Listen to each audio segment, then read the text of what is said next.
'cause I don't give a fuck what you say. Yeah, I'ma do shit my way. So you can go kick rocks, I'ma stack bricks up, build what I want to make. Yo, I got a lot of shit to say, so I'ma do this every day. I'll be writing things until I'm fucking buried in my grave.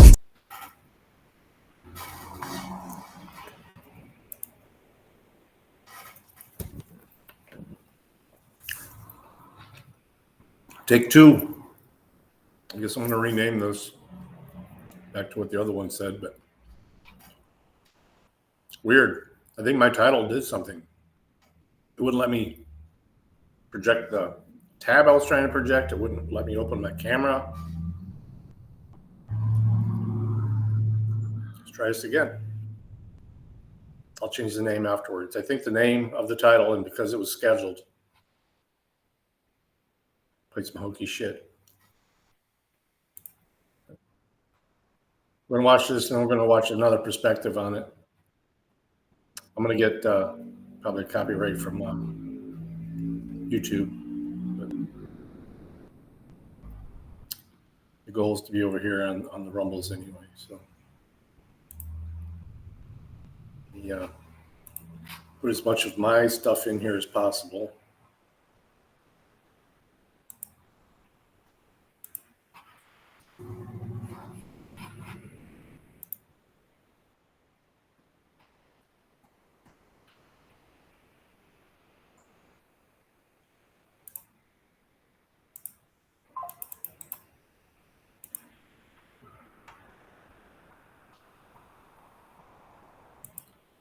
Create this for that.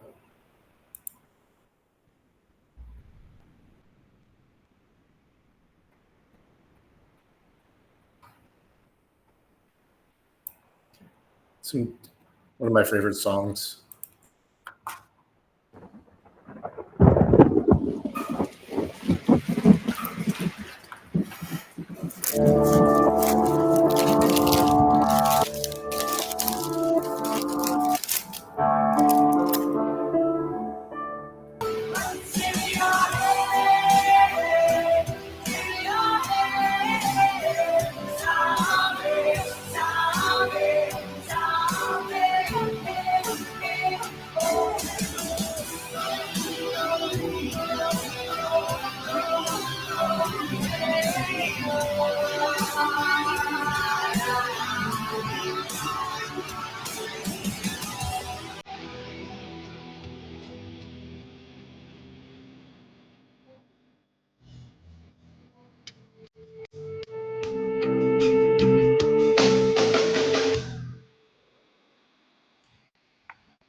Welcome everyone. Happy Sunday. I think the first things first, hopefully you guys can get my sound in. Okay. I thought that we would kind of unpack a little bit about, the assassination attempt on President Trump. And it was a failed assassination attempt. But I'm not here to analyze the fact that there were multiple shooters. I said that day one. And as the days go by, we are observing even more shooters, right? Everyone keeps coming up with, nope, they were here. Nope, they were there. Science and physics tells us where the shots came from. But there's a bigger issue at hand. In the heart of our modern digital landscape, the manipulation of truth, it has become an omnipresent force, subtly but powerfully shaping our perceptions and beliefs. We live in an era where the lines between reality and fiction blur more than ever, where the authenticity of what we see and hear is constantly in question. Consider the vast reach of social media platforms, where information spreads at an unprecedented pace. A single post on X, or Truth, Telegram. A manipulated video or false news story like AP just tweeted out Kamala Harris being the first black female president. She's not even black. She's Indian. Like Bollywood Indian. Like Hindu Indian. I don't know if she's Hindu, but because she married a Jew, apparently, and she adopted 2 Jewish kids. And, I just want to say, we'll talk about Kamala a little bit later. But, I have told you how important it is to not have a lot of sexual partners in your life, right? Because once you hit that age of like 35, you start looking like a dude. And that's because you had a lot of male DNA. Now, I said that many years ago, and I think a study just came out last year, or was it this year? I don't remember, where someone was like, holy shit, you were right. And it's like, yeah, it's actual science. So that's why she looks like a dude. Science, and I'll share a video, when we get into Camelot. But anyway, now we're just going to unpack a little bit of what's going on, and I want you guys to understand this. A false news story can go viral in minutes, reaching millions of people instantly, right? Before it can be verified. Now, this rapid dissemination of information creates an environment ripe for manipulation of truth.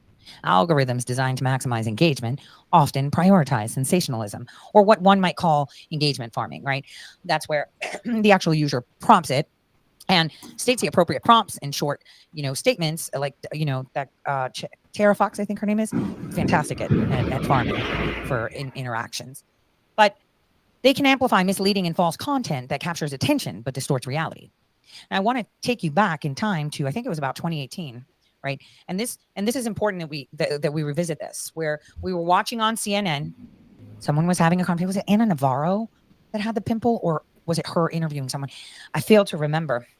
But what happened was, live on television, live, her pimple disappeared while she was talking. And they made that clear to point out to people at the time where they didn't have ears to hear and eyes to see. Hey, she had a zit. Now it's gone. Live in front of your eyes. And went, gone. And so it's really important for us to understand this, that in the realm of video and audio, advancements in technology have given rise to deepfakes and real-time video editing capabilities. Hence why there is a delay in streaming. Now, they'll tell you that this delay is to make sure that there's no profanity or, like a Janet Jackson nipple incident, right? That's why they tell you they do this. But, contraire, it's to edit. And with AI, boy, that becomes in split seconds. And a split second is a lot. 1/5 of a second is how Microsoft found out that there was a back door in every single Microsoft system on the planet for 10 years. You heard that right. 10 years. Talk about disgruntled employee or hero, however you want to see it, because that's another thing. They think CrowdStrike is happenstance. No, the writing was on the wall 4 months ago when it happened. See, they found a back door into all Microsoft systems. And you know how they found that out? Because the senior engineer that was evaluating the software saw that there was a delay, and it was a significant delay. And every time he would run the test, the delay would either be faster, less, or more, which meant there was a file in the directories that was a ghost. Could you imagine how all of these systems, government systems, election systems, and much more, had backdoors for anyone to go in and look at emails? And you know how that happened? Do you guys remember how I said that I could watch, and I had legal access to, no one revoked my access to emails of anyone in the Senate and Congress if I fancied to, and their phone calls? Remember how I had said that? And the reason is because years ago, when they had set up the system in Luxembourg, I was one of the key admins. Kind of like, how when you have a computer and the code is admin and the password is admin per se.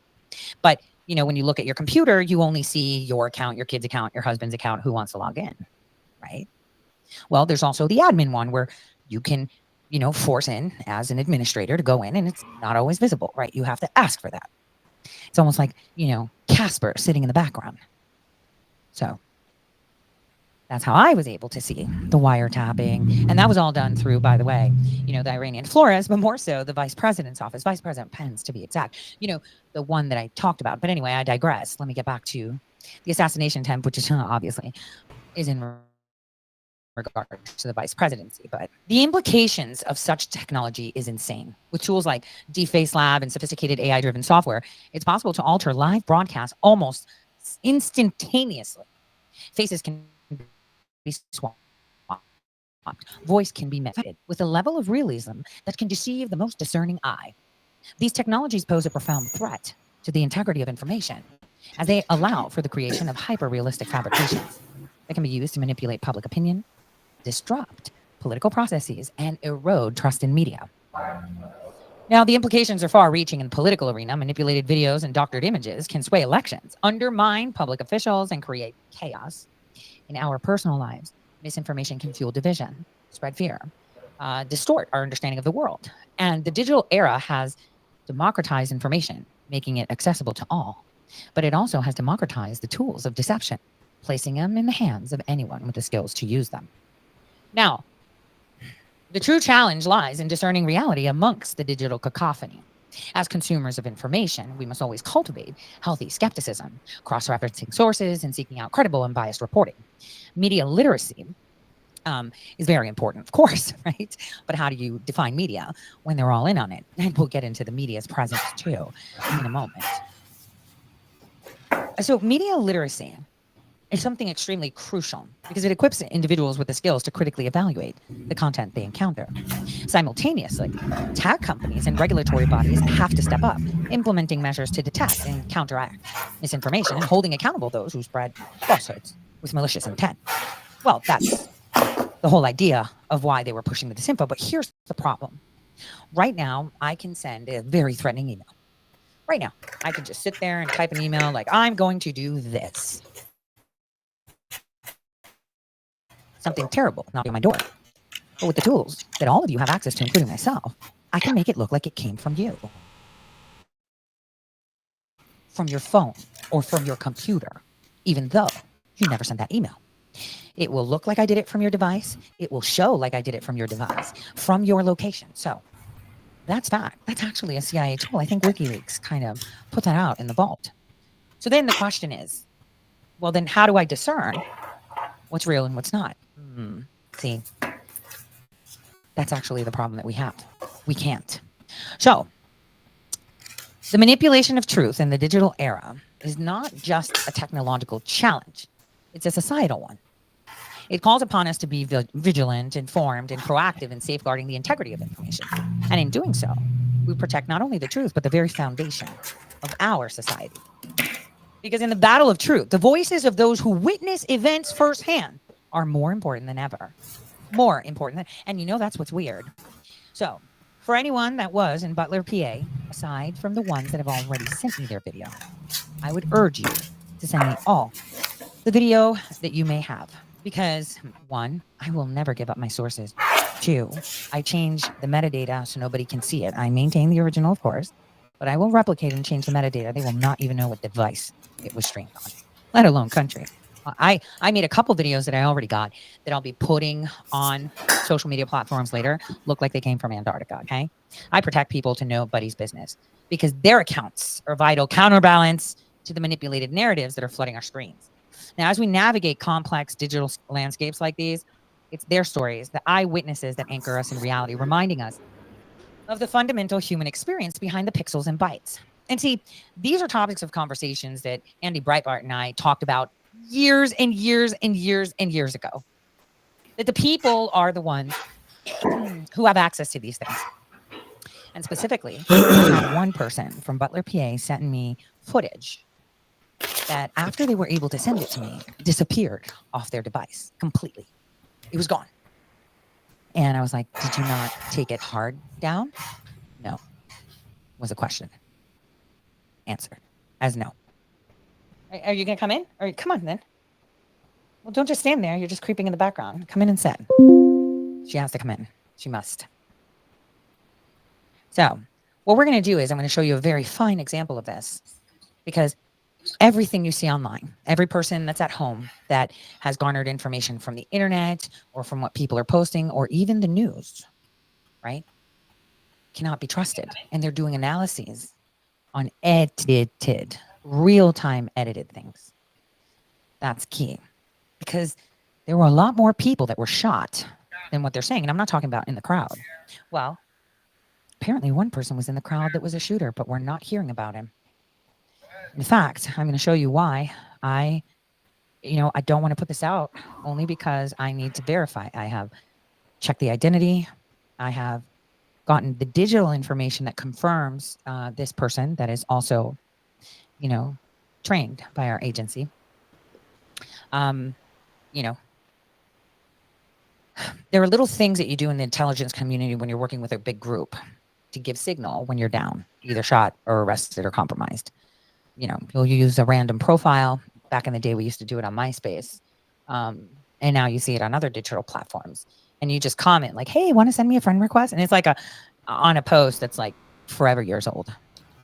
So people can see that. So it's important that we understand that the majority of the analyses that we are seeing are being done by people based on the information that they can see. Now, not everything can be edited, but the majority can. And, you know, I have 2 eyewitnesses that corroborate one story that is not being talked about. They're not on hospital records or arrest records or coroner records, but they are on the credentials records of Secret Service for them being there that day.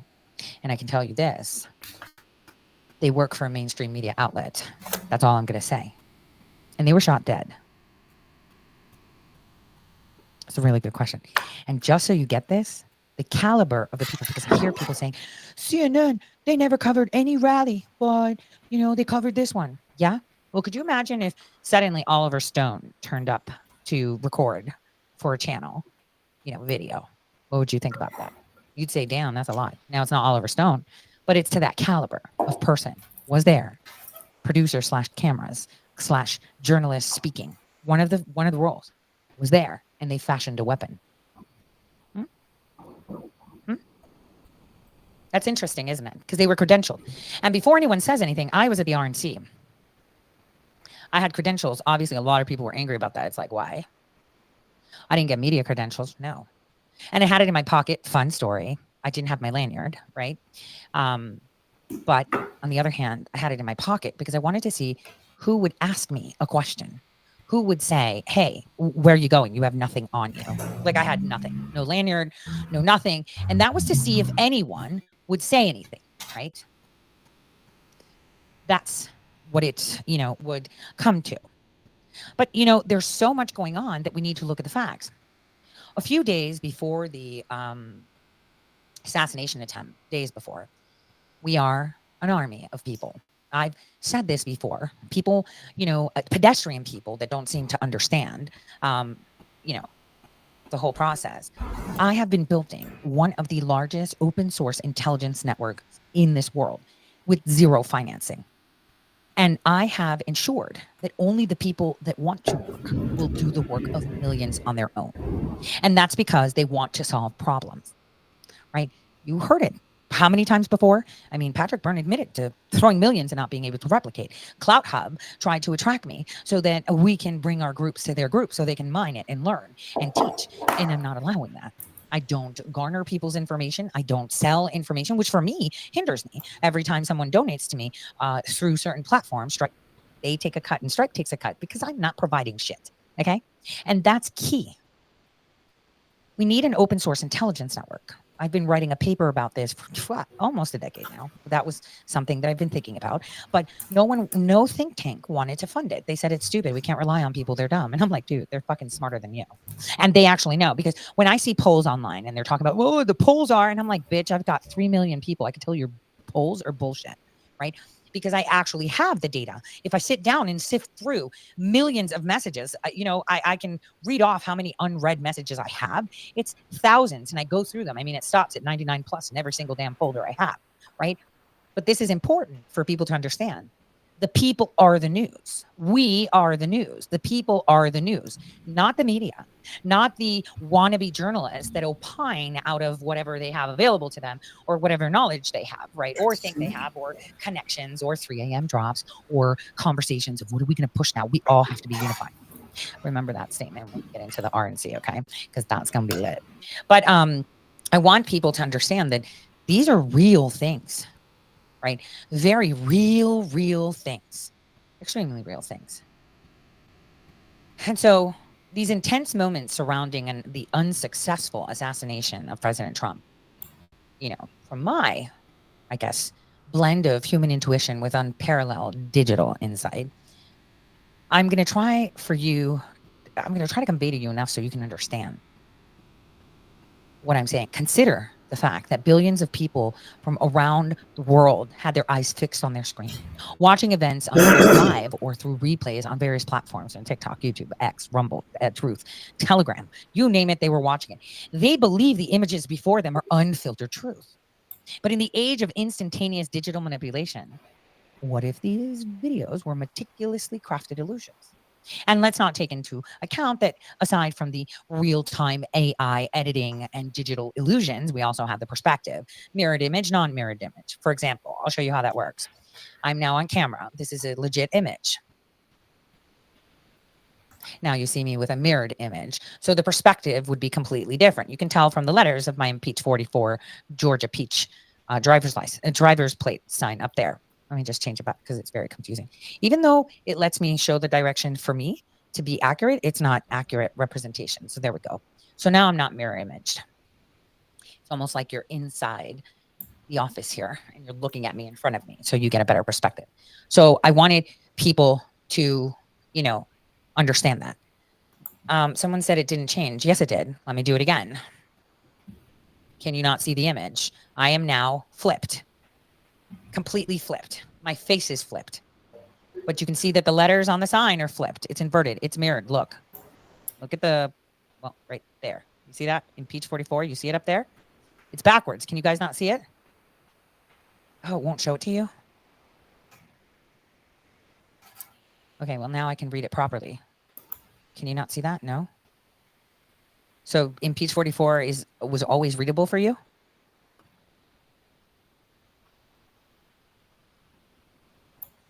Okay, I'm seeing no. I'm saying, so Impeach 44 always stayed like that for you? Okay, that's fine. Then that means I haven't put my hard setting in to abide by the computer. That's fine. Because I like reality. I don't, you know, put the whole filter bullshit on or anything else. So that's fine. Okay. All right. Well, that's what I wanted to say. Usually is mirror image, and you can see, always find some point of reference that's a fixed tree or pole, so that way you can see that the image that you're seeing is probably a reversed image or flipped. Okay. But we're going to get into like the nitty gritty, right? The more nitty gritty stuff. There's a lot of people that have been putting out a lot of information, very good information too, by the way, which is important for us to see and understand. John Cullen has been doing a great job. We're all using information that's available on, you know, the television. There is a shit ton of information.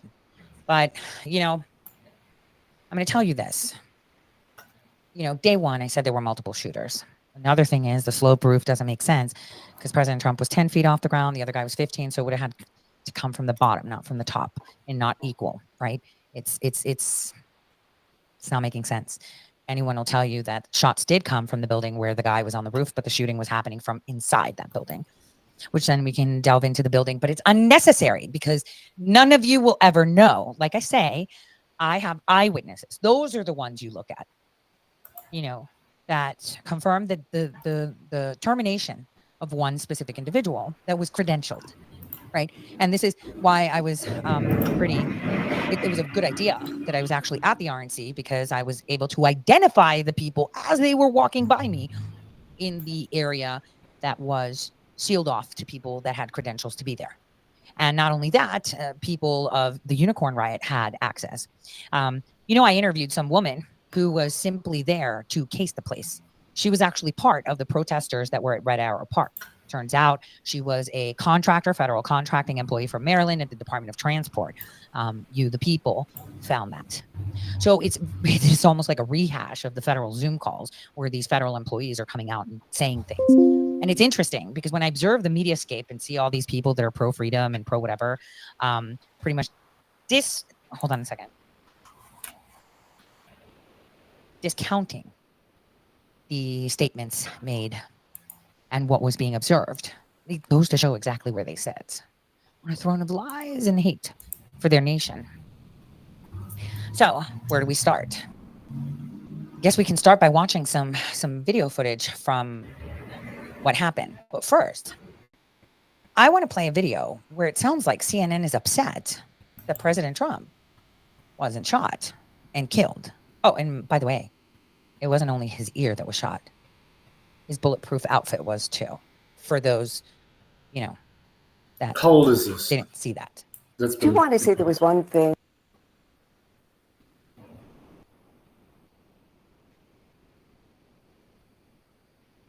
3 weeks ago. That when I watched the tape, I found odd because of all of the heated rhetoric. And that is that after he was hit, former President Trump got up and said, fight, fight, fight. I think what we're hearing from people is that's not the message that we want to be sending right now. We want to panic. What do you mean that's not the message? The fact is that image of him almost like looks like the one from Iwo Jima. Someone do a overlay and you can be like, well, that's interesting. Very interesting, isn't it? Almost looks like Iwo Jima. And that's what the most fascinating, I guess I would say the most entertaining thing that we've seen unfold, a replication of history, of upholding the flag of a man who was born on Flag Day. Is just fascinating. But I want you to know that his ear was hurt first, and then he crouched down because he got hit. Just saying. So here we go. Let's watch this video. And then after you watch it, I'll watch the chat, and I want you guys to tell me what seemed odd in this video, which, by the way, coincides with eyewitness videos and media videos, because they missed this one. But it could be nothing, of course. But you tell me. Right? And we're going to get a good senator. I'll tell you, you have a real stiff right now in office. He's a stiff. You know, your current senator, I never met him. I don't think I've ever met him. I was only there 4 years, but I don't think I ever met him. I'll tell you, that's your senator. He votes with Biden or whoever happens to be furthest left. We got to get him elected. McCormick. We got to get McCormick, Press McCormick. He's a good man, too. He's a valiant fighter. He's a great, great gentleman. So we're going to bring him up for can we bring him up for a couple of minutes later? A little bit later. All right. You get ready, McCormick. You get ready. I'll get you up here. The world will see a vibrant Republican Party that is bigger, stronger, more confident, and more united than ever before. And that's what we are. We're the most united party now. I'm watching the fake news go crazy because they're saying the Republican Party has not been united since Ronald Reagan like it is right now. It was united under Ronald Reagan the second time. It was very united. And they said there's never been anything like it. They've never seen a movement like this. Make America great again. You know, Joe Biden talks about we have to stop MAGA. MAGA means make America great again, Joe. It means make America great again. That's all we want to do. If he was doing the job, I wouldn't even be doing this. I'd be at some beautiful place with a gorgeous ocean, the Mediterranean, the Atlantic, maybe the Pacific. Thank you. Thank you. Instead, I'm here with you fighting like hell to get a senator elected and to make sure we take back the White House, because if we do, we're going to make America better than ever before. We're going to make it. And it's not easy because we have millions and millions of people in our country that shouldn't be here. Dangerous people, criminals. We have criminals. We have drug dealers. We have people that should not be here. And it's much tougher than if it happened. We had the strongest border ever. In recorded history, we had the best border. In fact, if they could ever put up a chart, I don't know if they can do it. Do you guys have access to that chart that I love so much? You don't mind if I go off teleprompter. These teleprompters are so damn boring. I try and explain that. Oh, is it? Wow. You guys are doing it. They're getting better with time. My guys, take a look at that chart. Take a look at the arrow on the bottom. See the big red arrow, right? So that's when I left office. That was the lowest point, and that comes right from the government services, comes right out of Border Patrol. Take a look at that. So that arrow is the lowest amount of illegal immigration ever in recorded history into our country. And then the worst president in the history of our country took over. And look what happened to our country. Probably 20 million people. And that's a little bit old, that chart. That chart's a couple of months old. And if you want to really see something that's said, take a look at what happened. Oh.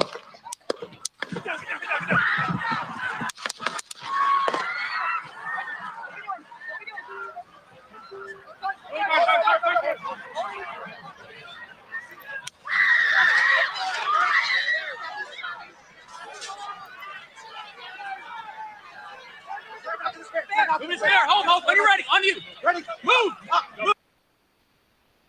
All right. So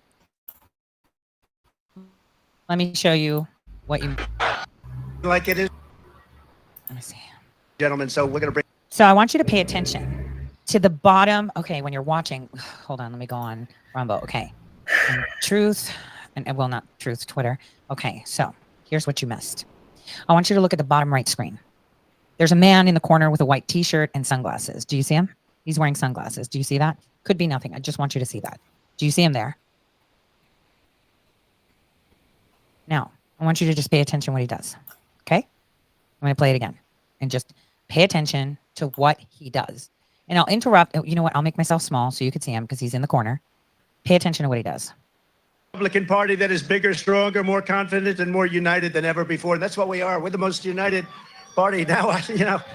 I'm watching the fake news go crazy because they're saying the Republican Party has not been united since Ronald Reagan like it is right now. It was united under Ronald Reagan the second time. It was very united. And they said there's never been anything like it. They've never seen a movement like this. Make America great again. You know, Joe Biden talks about we have to stop MAGA. MAGA means make America great again, Joe. It means make America. That's all we want to do. If he was doing the job, I wouldn't even be doing this. I'd be at some beautiful place with a gorgeous ocean, the Mediterranean, the Atlantic, maybe the Pacific. Thank you. Thank you. Instead, I'm here with you fighting like hell to get a senator elected and to make sure we take back the White House, because if we do, we're going to make America better than ever before. We're going to make it. And it's not easy because we have millions and millions of people in our country that shouldn't be here. Dangerous people, criminals. We have criminals. We have Look what he's doing. Just look. drug dealers. We have people that should not be here. And it's much tougher than if. So he swapped regular sunglasses out for sunglasses that probably have video record. It happened. We had the strongest. I have the same ones. I could be wrong, right? I could be totally wrong. Shit, did I skip too far? Have access to that chart that I Hold on. elected, and to make sure we take back the White House, because if we do, we're going to make America. So as you can see, he's on his phone, right? Puts it away. He's got regular sunglasses on. You can see the rim, right? It's not the plastic rim, okay? He goes into his pocket and pulls out another pair of sunglasses. It's the plastic rim ones. And he puts them on. Do you see it? Do you see the glasses? We're swapped. Now, if you guys remember, it doesn't matter if he's wearing a suit jacket. He might just want to look good. He was wearing a suit jacket, someone said. Yeah, so Access to that chart that I love so much. so he just wanted to look good, right? The jacket. But I'm just pointing it out. That's one thing. So that guy has really good video. We also saw a photographer that was pushed away by Secret Service right before the shot happened. That was behind him, taking pictures. So I'll show you that. Some beautiful place with a gorgeous ocean. There we go. You see this camera in front of the guy that says the "You're fired" sign on the right side. You see a camera pop up. It's a chubby, round guy that was pushed away right before the shoot. Mediterranean, the Atlantic, maybe the Pacific. Thank you. Thank you.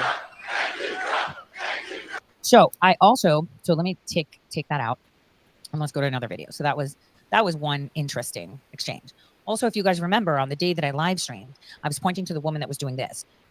When they dropped, right next to her was another FBI agent. People only fixated on the one. There was another one with a white shirt on that literally had her camera out and she was taking camera. And you know what that camera footage was by then? To locate the individuals that had captured images and threatened them. In fact, both of the people that whistle blew and provided me were visited by FBI and then people that presented themselves as CIA. Very interesting.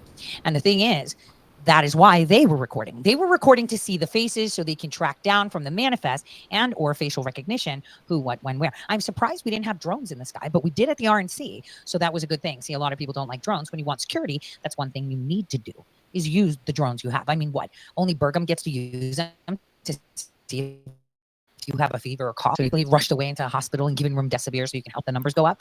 See? This is why it's really difficult to discern what has happened. It's extremely difficult to discern because of that. It's extremely difficult. Now, everyone was focusing on, Vincent Fusca. Why? He thought, like, what the hell is going on here? I am not sure what's happening. He was paying attention. And no one should say a word about that. I mean, I kept saying, why are you guys focused on that guy? Because he's a social media person. He was just as stumped as others. Now, I want to show you a video that'll show you how much, they manipulate things. Let's see.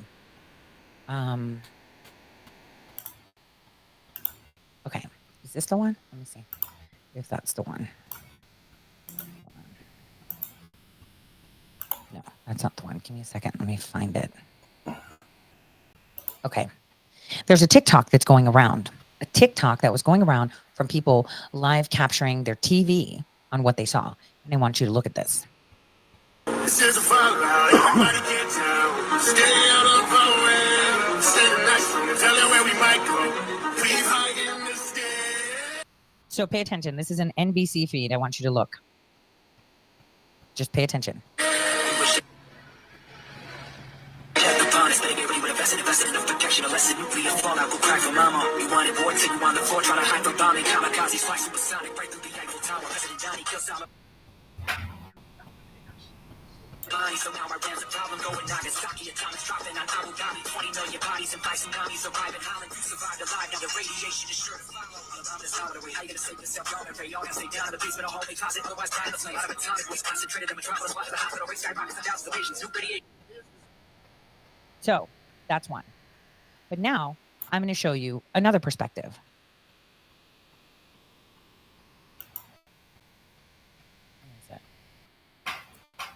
Is it this one? Let me see. Let me see if it's this one.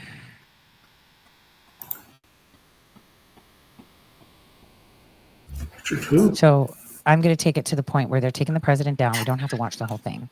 And state and local law enforcement agencies spend years preparing for, and they are currently, literally as we speak, doing the security, what we call security sweeps of the Pfizer form. As you can see in the top corner, there's that soldier that was on TikTok, right? So all the way, let me move that little logo thing here. You'll see him over here, right at the top right corner of your screen. Okay. This is actually 3 weeks old. The thing is, what I want to point out, though, with the second part of the stream is that they've resolved it all. Take it back. Apparently, the shooter got shot twice. Well, I mean, you know, when you think about people that can garner support from others, they might not be the smartest person in the room, but they can bring the biggest impact, right? So when you have somebody that has a high or moderately high IQ, but can also rally people to their support, I think that's what we're seeing a lot broad. All right, so you saw that. Now let me bring you some other footage. Nothing about the tower anymore, the water tower. It's impossible now.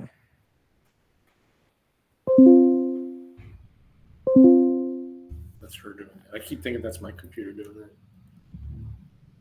This is a 1.25. This is long. I'm not going to probably show it all, but okay, we're moving pretty quick though. All right, 3 hours long.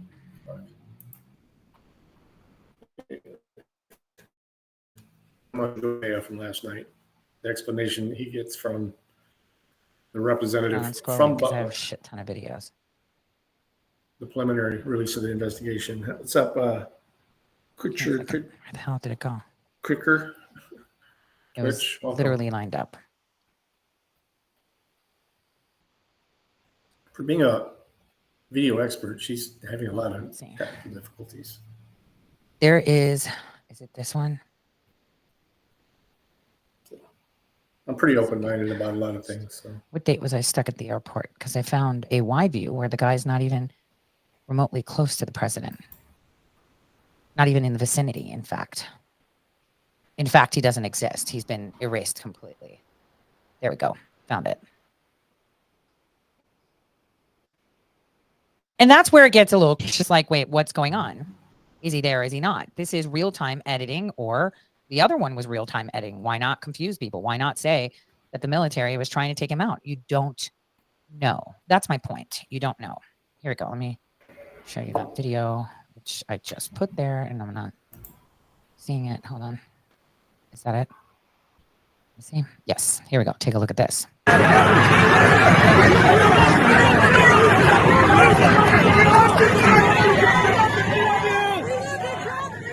What is up?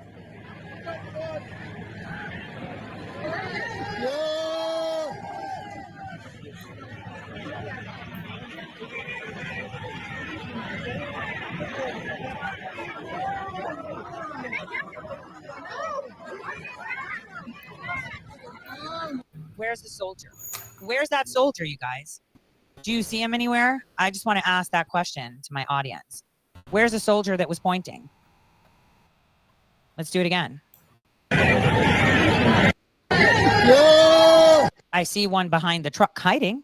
Do you see him anywhere in this wide? Right. So then you have to ask yourself, where did they get that video clip from? Was it erased? Was it perspective? Was it mirroring? Which one was it? Right? You see, you can clearly see there is no one there. Look.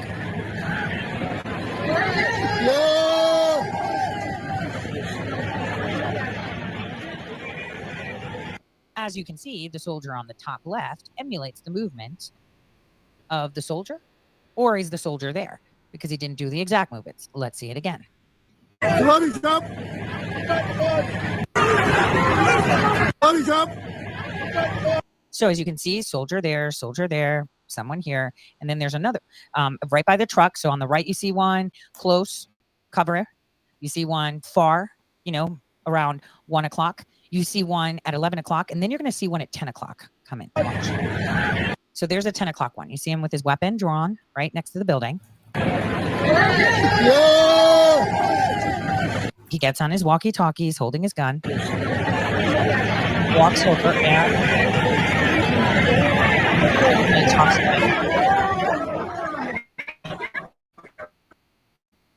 I really feel bad. She was a DI hire, I guess, whatever. But the thing is, it should be a prerequisite, right? Prerequisite to be able to be tall enough to cover him. And obviously him being 6'1,000, what do? You just get breast templates that you can lift up and put around. I mean, the leaders of places like Venezuela, right, in Saudi Arabia, you wouldn't even get near them. I don't understand why didn't we have plexiglass to protect him, right? But then I digress, because it was people with credentials that did it. While I was at the RNC, the one thing I did was provide them communications that talked about fashioning weapons 3D and assembling it on the other side. I mean, a long barrel camera or camera equipment can hide the barrel. A friend of yours can have something that's fashioned like a bullet or be on a pen and they'll be like, whatever, or a design. You don't need much to get this shit done. And see, then someone would be like, he shouldn't be rallying. He should, but the security should be 1,000,000%. I mean, this was just like he was sitting duck, but we get into more conspiracies because days before the event, there are groups that media personalities like Krasserstein are on, and a bunch of other these lefties are on, like these lawyers. I've had conversation with them, and a bunch of people that surround General Flynn and others, right, that are all questionable. Some of them are victims of the deep state or have been, arrested and then released or being chased down, or maybe not. You need something seasoned. When someone new comes on the scene, you need to season them, right? With like a fake persona or background or something, whatever it is, to make them be like, oh, I'm part of the crew now, right? But I want you guys to see again this video. Pay attention to what I'm telling you, because there's a lot of video out there with a lot of things, and you have to consume all of it in order to be able to understand. Look at it again. Look at the soldier from the one perspective. Is it cut and place? I mean, it was supposedly live streamed by NBC. How'd that happen? Right? Look again. Bodies up.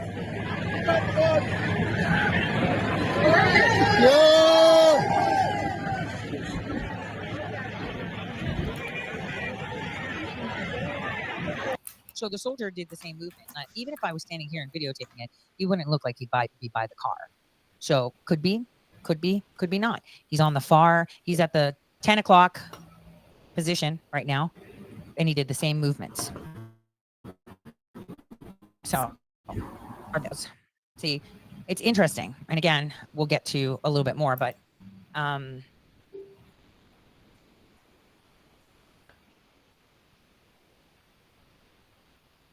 going to share some stuff that John Cullen put together. Here's one. Shooter shot to the left. He killed the gentleman in the water tower here. What you know about rolling down? When your brain goes numb, you can There's a lot of copyright music.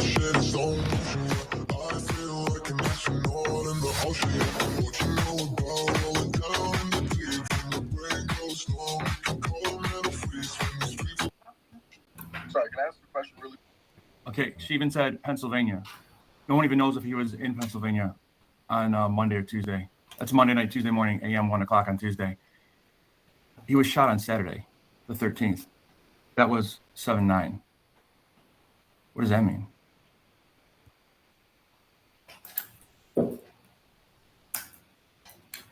Do you guys need to hear that again? So Clubhouse and Mastodon Social are all where these creepy people live. You know, the ones that are like, the dark pillars, right? Now, here's why. It was probably a dry run that they were doing, you know, kind of like a role play thing. Because, like I said, huh. So, again, you should ask yourself, where's the FBI? Huh? And, you know, this is why we screen record every single fucking space that's done at night. And then people will send it to one of my admins, or we have it ourselves, because there's a group of 4 of us that actively do this, right? All day, all night. Like because we want to, because we need data and information. It's kind of like, you know, don't you think I get tired at listening to all these people? I've tried to engage with them many times. Hey, maybe, you know, you can talk them down off the ledge, but people are more about metrics and posing and getting likes. And this is why Operation Gridlock was so, you know, it's a dopamine thing. When people follow you, you know, just, and it's like, you know, it's like not good. Way too many, you know, people wanting clout. And it's like, dude, you're going to get a fucking cookie, but your country's going to hell in a handbasket. Like, it's not about you. It's about your country. You know, put your, you know, the fucking money that you're making, put it where your actions are. Not for yourself, but for the people. But they won't do that. It's about money. Okay? They serve one God. And that's the money God. I mean, we all need money. I need money to pay mortgage, rent, electric, all this shit. And I don't have any income but the people, right? So what do? When I pay my overhead, what do? I literally dump it in to back to we the people. They can do the same thing. Can't they? Because next week, I'm going to be coming out with all my, you know, serendipity, I guess. I had conversations with very important people while I was at the RNC. I really wanted to go and hang out with people. Of course, I would want to go and see Russell Brand. You know, had conversations with Vivek and I tried to get him live so I can capture what he told me earlier, right? And people were like, you were thirsty. No, fuck that. I also, I said hi to Senator Hoeven from North Dakota. Told him, hey, you forgot about me, huh? Don't worry. Catching up. I worked for us. I was talking about cases. I was talking about things we needed to do. The only time I really did have fun was when I went to the John Rich concert, just saying, and met him in person. And it was fantastic to see such a patriot. It's like, you know, DJ Steph. I can't wait for one day to find myself in Vegas so I can freaking hang out with her. Or maybe one day I'll be able to hang out with Tom McDonald and buy him a fucking meal. Or, you know, Upchurch, because these are voices that, you know, are saying there. Samson, there's like so many, right? There's like so many. That's what we want to do. We just want to have that moment and say thank you, right? And that's basically what it was. But I had important conversations, especially about, you know, how everything transpired, because it was almost instantaneously that President Trump made the right choice to win. Now, like Pence, I'm not going to shut the fuck up, right? And even with Pence, I won't shut the fuck up, okay? And I made sure that every single person I spoke to knew how I felt about Vance, you know, knew how I felt. And this is, you know, everybody. And you know what was funny? Every time I would say, hey, if something happens to President Trump, do you believe he's qualified to lead the country? Do you know what the response was? 10 out of 10, no. But see, they don't know the history with Peter Thiel. They don't know the history of, you know, what he's really done. They don't know the history that, you know, Bill Gates and the WEF are pushing his book. They're staying in mind. In fact, I was asked to have him on my show, and I fucking denied it when he was running. And that's because I wanted him nowhere near my state Senate seat. But he did go there. And ever since he got into that seat, J.D. Vance has had me every 6 months reminding him that I need paperwork.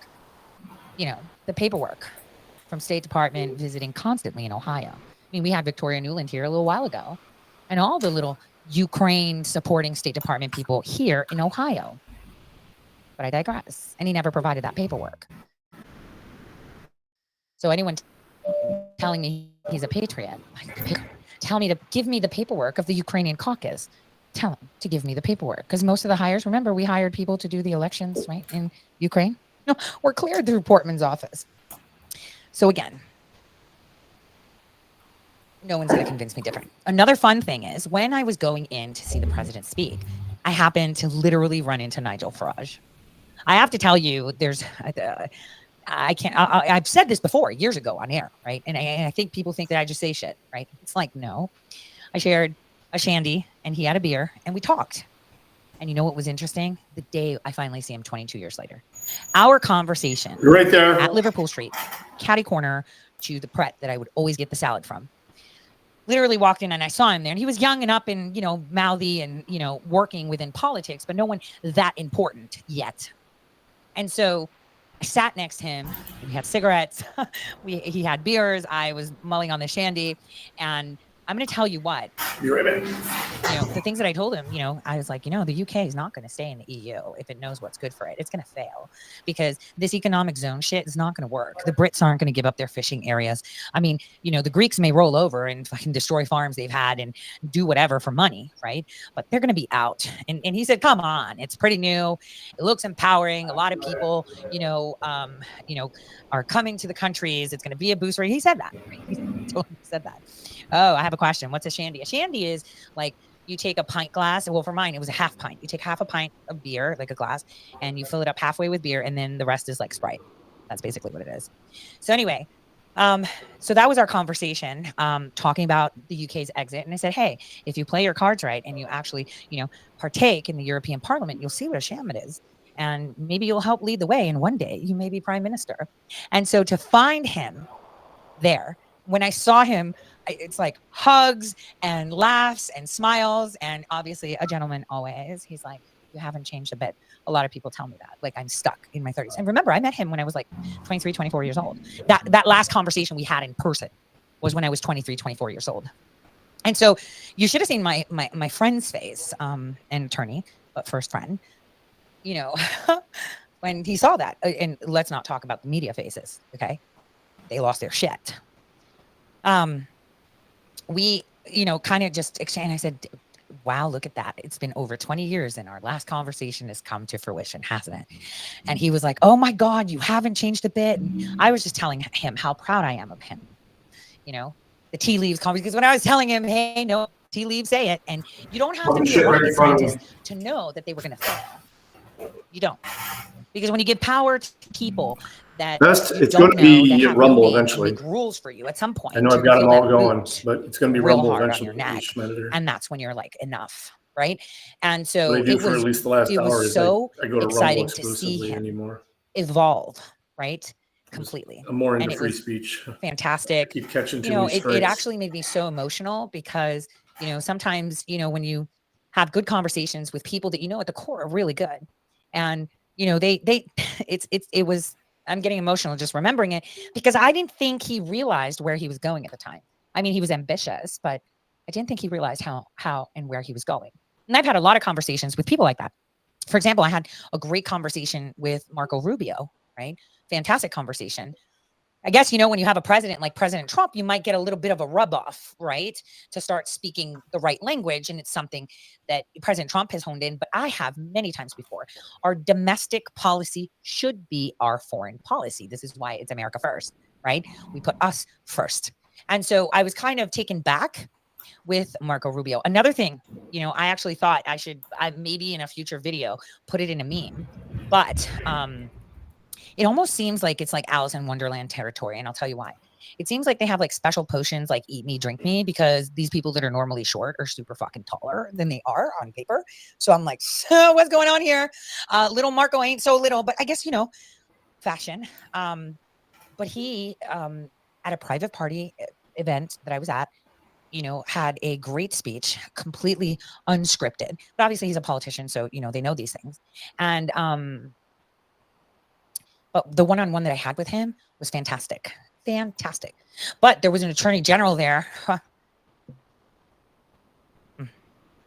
Okay. It's tea time. There was an attorney general there that had a girl that was dressed from top to bottom with Target, had a clear bag with all her shit in, so she's never been to an RNC convention before. And like maybe 25 and I'm pushing it, right? 25 and I'm pushing it. And I said to him, hi, AG blah, blah, blah. I wanted to bring to your attention a parental rights case in the Supreme Court being conferenced, and I'd like to talk to you about it. He's like, no. He's like, I totally signed on to that one already. And I'm thinking, you didn't say it. I was like,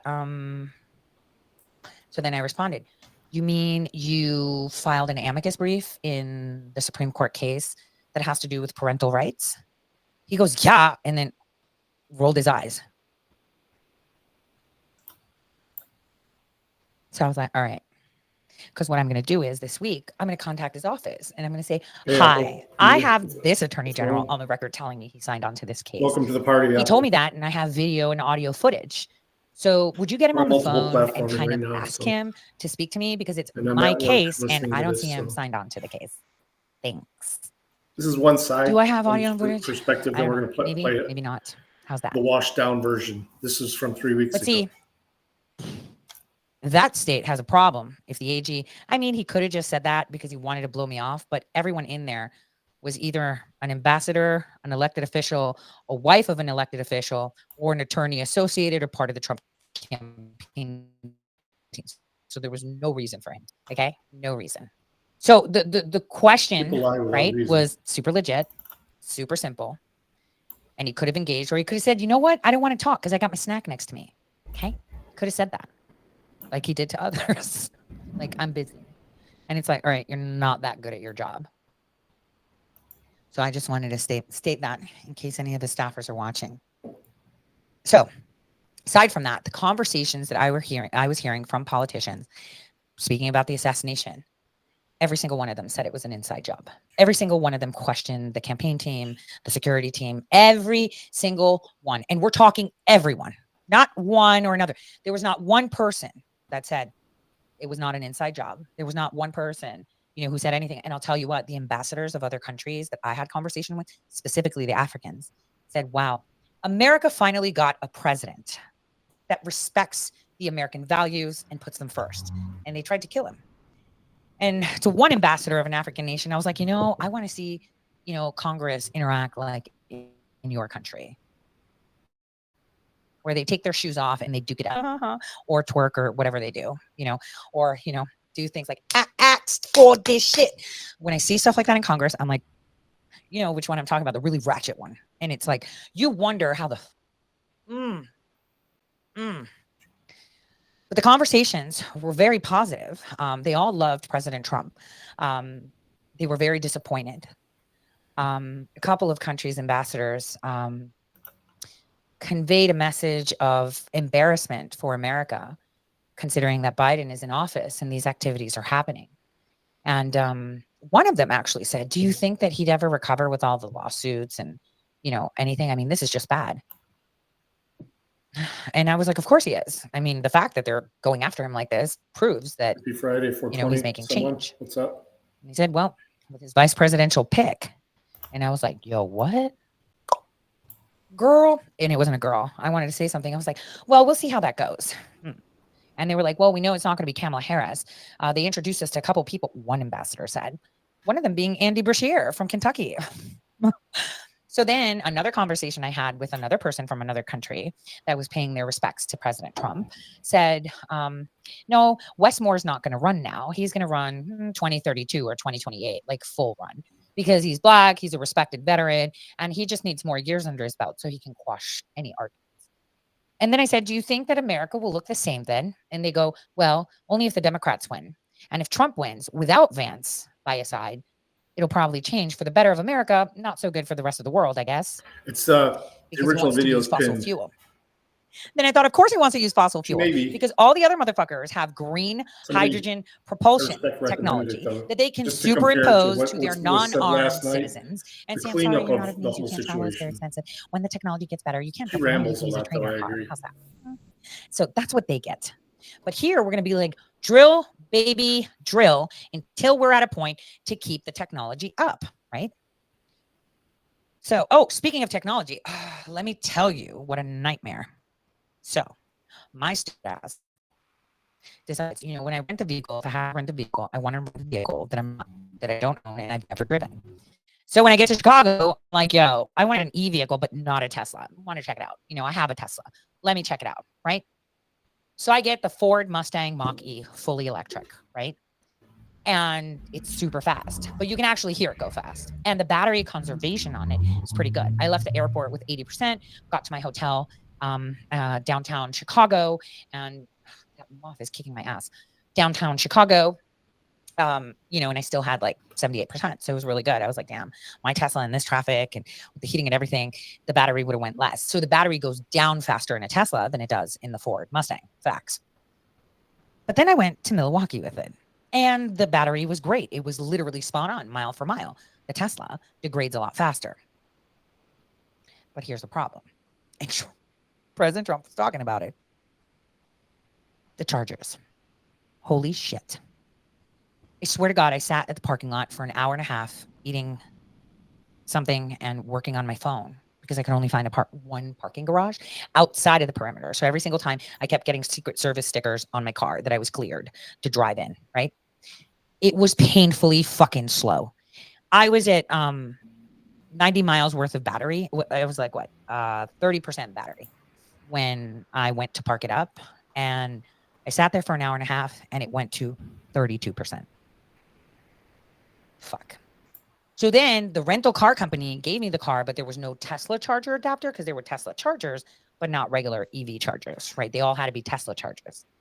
And you can't use the Tesla charger with another EV vehicle unless you can pay for it with your Tesla app. So really, unless it's free, like from a company where they don't charge you, you're not fucking charging your car on a Tesla charger, which is a supercharger, but the batteries don't take it supercharged. So they have like these EV Go things. So then Friday 2 a.m., I leave. It's only an hour and 20-minute drive to Chicago. And I was headed straight for the Trump. And so before I leave, I'm like, all right, let's get these burgers. Let's sit down, eat some burgers while I charge a little bit to have enough mileage to get me to Chicago. I leave Milwaukee 3:40 and I only had like 21% battery. I'm like, it's okay. I'll find a charger on the way. There's got to be where I could just sit for an hour and get some drip. And then when I get to the Trump, because their service is exceptional, I'll give them the vehicle and say, please, here's a tip. Please charge me while I sleep. Right? Well, during that time, there was a CrowdStrike outage. So I couldn't go to gas station and shop. They would give me free donuts and coffee and free hot food, but I couldn't buy a bottle of water, even though I said, here's $20. I'm taking 2 small bottles and tomorrow you can put it and you can keep the change. Yeah, sorry, I can't do that, but you can have free donuts, free food and coffee. Could not find a charger. I was in Kenosha, Wisconsin, driving around looking for a charger that didn't exist. So I get into Illinois and I find some weird, obscure pass and I sit down to charge. And it was good because I nodded off and I woke up at 7 a.m. I'm still trying to drive to Chicago. Get this, right? I nod off. Great nap because my eyes were going cross-eyed from being tired. And I had just enough. And I said, I have just enough and I'll have like 20 miles left over. So I finally get to my destination that is usually an hour and 20 minutes. Fucking at 7:30 a.m. And I'm like exhausted. And once I pull up to the Trump, they take suitcases out and I'm like, here. Charge me. He's like, we can't charge those cars. You have to do. I was like, please charge me. And he saw me, bags, everything. And I'm like this. I was like, I left at 2 a.m. from Wisconsin and I just got here. He goes, say no more. Say no more. So I went straight to bed. And then I woke up and I went to O'Hare. After a couple meetings, I went to O'Hare. My flight was supposed to leave at, I think it was 7 or 8. Then it was pushed to 10. Then it was pushed to 11. And then Phoebe wakes up because she had a little bit of an ear infection. Mommy, don't get on the plane. I saw that planes were falling out of the sky in my sleep and, with the news. And she was like all panicking. I was like, oh, for fuck's sake. I'm like, all right, let me move my flight for the next day. I'll get a hotel. But guess what? All the flights were grounded in ORD. So guess what? I'm at the airport at like 10:45. And I'm like, all right, what the fuck do I do? I'm leaving with the red eye at 6:50, whatever. I need a hotel in the vicinity. They were all booked. I'm like, there's no way I'm getting a cab to go 15 miles down into Chicago. Mind you, that would take me over an hour with the traffic, right? And the only hotel room I could find was $900 a night. So I pull out my hefty app, and I'm like, I'm gonna rent myself a premium vehicle. I fucking did that. Here's a hack. I learned this overseas. Since I only needed a couple of hours, right? It's now 11:30, and I'm like, I have Enterprise Plus points. So I go in there and I tell them I need the car for one day. I'm taking it at 11:30 p.m. and I'm going to be returning it at 5 a.m. That's all. So I book a premium SUV so I could stretch the fuck out and sleep in the car, just take a nap, right? And that's it. And it cost me a whopping $12, which was the tax. Fantastic. Not very comfortable, but pretty good. I had the ability to step outside and have a cigarette, so I was fine. And there were a bunch of vending machines in the building because I never left the lot of Enterprise. I just sat there. So that was my adventure for these outages. And not only that, my flight was also delayed, and I finally got home at like 10 a.m. the next day. So I was extremely exhausted yesterday. I mean, I couldn't even see. Extremely irritated too, I'm sure. But during that time, as you sit in your car, you get to hear a lot of conversations. So around 12:30, 1 o'clock in this big SUV where I'm laying down and it's clearly on because I had everything. And I'm in the airport car garage at Terminal F where you get off to get all your, I'd never moved. Like my car never moved. It was just there, right? Literally got in there, put my little roll-on in the back, opened it up, and I'm like, okay, I'm gonna put my sweater on. Went into the bathroom, changed, put my sweater on, and I got my fuzzy socks on, and then tried to fit my shoes on with my fuzzy socks. It was a real big challenge, but it was only a couple feet from the car, so I was good. And I'm laying down, and I'm working on my phone. It's not what I thought it was. Kids. They were in their 20s and 30s with different color hair, you know, your typical lefties, dildo wavers. Were having conversations outside of the vehicle while they were packing their vehicles with, you know, suitcases and whatever. And they wanted to have a cigarette because they saw cigarette butts. That's what they said. Hey, there's cigarette butts here. We can smoke. They were my cigarette butts, by the way. And so they were like, we can smoke. I made your cigarette butts on the ground. And so they're having conversations and you hear them say, well, yeah, we've got everything set up and we're going to be here for the DNC. Like so-and-so's a delegate. Wait, this requires a cigarette because this was really good tea. So we have the delegates and stuff, but they want us to do like a virtual roll call. And we don't want to do that because they're going to try to give us Kamala Harris. And then 3 of them were Black Americans, 1 female, 2 males. 1 was a gay male, obviously. You could tell. I mean, no straight guy wears, you know, a hot pink fucking fishnet top. Okay. So call me biased, but I'm pretty sure not straight. You know, the nails and the fucking earrings did it too. And the stripy hair. So they were talking about, and this is where we're going to segue into the tea, you know, what they're going to do. And they're like, yo, at this point, like, I don't care who they put, like, I'd prefer Trump. And they're like, but we can't have him in there. He's like doing that. He's like, really, we don't care. Like, maybe it can give us time. These are conversations from crazy people, okay? Maybe it'll give us time to find a real candidate because they're just going to put whoever. And they're like, maybe they're better than, what if they're like Trump, but for us? Because they've been lying to us. And then the conversation came from this other woman, right? Because I've always said this, the best fucking conversations in the world are at the smoking section. This goes for politics and everything. You go to the smoking section, find out everything. So that created a smoking section right next to my car. Okay. I even had like a little thing where you could put the butts in, right? On top of like this little pole thing. Like I did that. So the conversation she wouldn't put them on the ground. Right, was them having discussions because they were waiting for like their head delegate people to come because they were driving off to Chicago to have some meeting. So these were from out of state and they were all friends. So they're like, they're going to fucking tell us what to do. And they're like, well, what do we do? Right? How do we do this? Like Trump would be a better option. At least we know what we're dealing with. We know that we can, you know, do things. I mean, the right wing has been busy trying to do things. We need to do this stuff. Like we need to complain. And then the one girl with the big girl, she looks like the blue-haired girl in the meme that goes like this. Right. So I'm watching this from the vehicle. I'm like in the vehicle. So the vehicle's on. Okay. So they can't say, oh, you were listening in. No. I'm there. So she's like, stop talking about the abortion thing. We already know it's about the states. No one's buying it anymore. People are actually reading. And then the other guy goes, well, we can't have a Republican. And she was like, guys, at this point, like nobody cares. Maybe we shouldn't have a government at all. And they were like, yo, you saw what they did to us. Like they took all our stuff with BLM, says the one straight black guy, right? They took all our stuff with the BLM and no. And they made money on it and they made fun of us. So they were like, okay, well, what do we do? Well, let's just think. And then maybe let's just see what they tell us. this weekend during training, and then we can all figure it out. And then they were like, what if they tell us that we have to do this and we don't want to do it? And they're like, well, it's a democratic process. And then the fat girl, like when I say fat, I'm fat too, right? But the really, really fat girl with the freaking weird hair says, they won't let us speak. Like, you know, this isn't live or anything. No one's going to know about it. So if we want to stay in the ranks to make decisions, we have to just go with it. That is entertaining. And then I thought, holy shit. Almost sounds like the RNC. Here's like some super tea. So as you know, I was working, right? Now, here's Emerald even put it out. There were delegates from states like Arizona, from Georgia, from all states that did not want JD Vance. Guys, they had a script on their chairs of what to say. They were not allowed to veer off the script. They all had to stay, put and read what was on their fucking chair.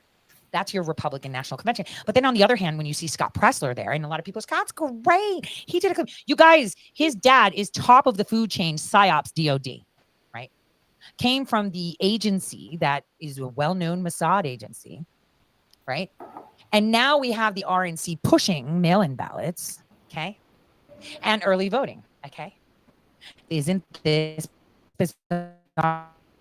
Oh, maybe there's that plan. Do like the mail-in voting so we can check it. Could be. Could be. But if you have a plan for that shit, you tell people, or else it looks like doublespeak and you lack trust among the people.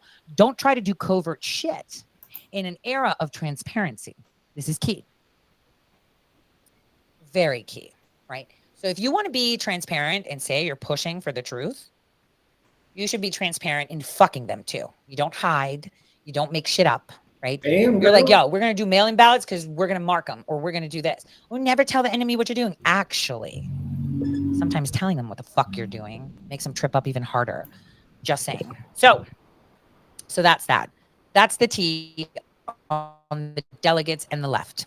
And that's all I wanted to say on the assassination for now. And in fact, if I get this all confirmed, you'll seek out to reach out. I already engaged to John Collins. She is to say, set up this at is verified and I'm allowed to. She still talks.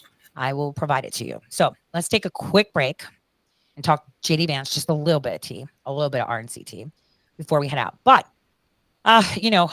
everyone was giving me so much shit about Cardi B. Right? Oh my God, she was talking about Joe Budden, not Joe Biden. And it's like, wait for it.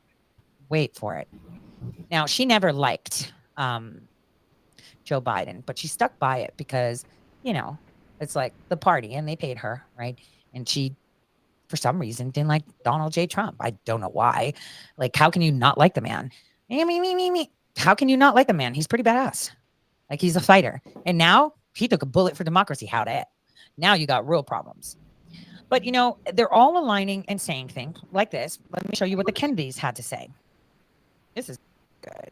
Let's see what the Kennedys had to say before we take a musical interlude. Kennedy. I'm Carrie Kennedy. Troy Kennedy. Kathleen Kennedy Townsend. Chris Kennedy. And I'm here to proudly endorse Joe Biden. Joe Biden. Joe Biden. Our future is on the ballot in a way in which we haven't seen in generations. The only way to win this election is for everybody to go out and vote for Joe Biden and Kamala Harris. When I think of modern politicians in our country in this century, I think Joe Biden is the RFK of his generation. Believes in democracy, believes in human rights, believes in the freedoms.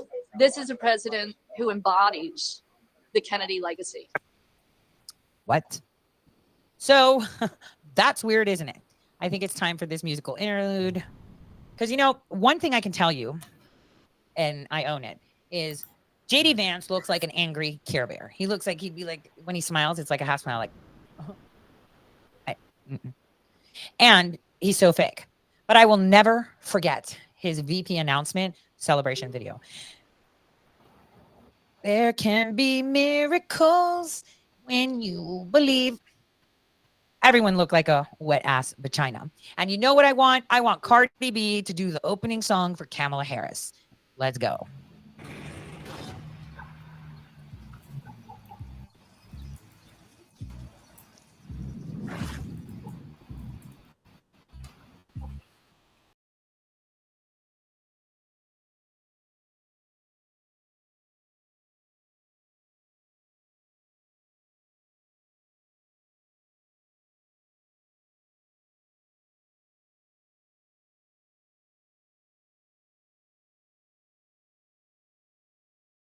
everything you got.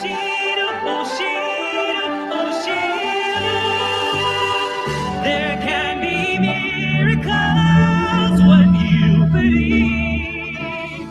Though hope is afraid, it's hard to kill. Who knows what miracles you can achieve when you believe? Somehow you will. Yes, and now you will. You will when you believe. You will when you believe.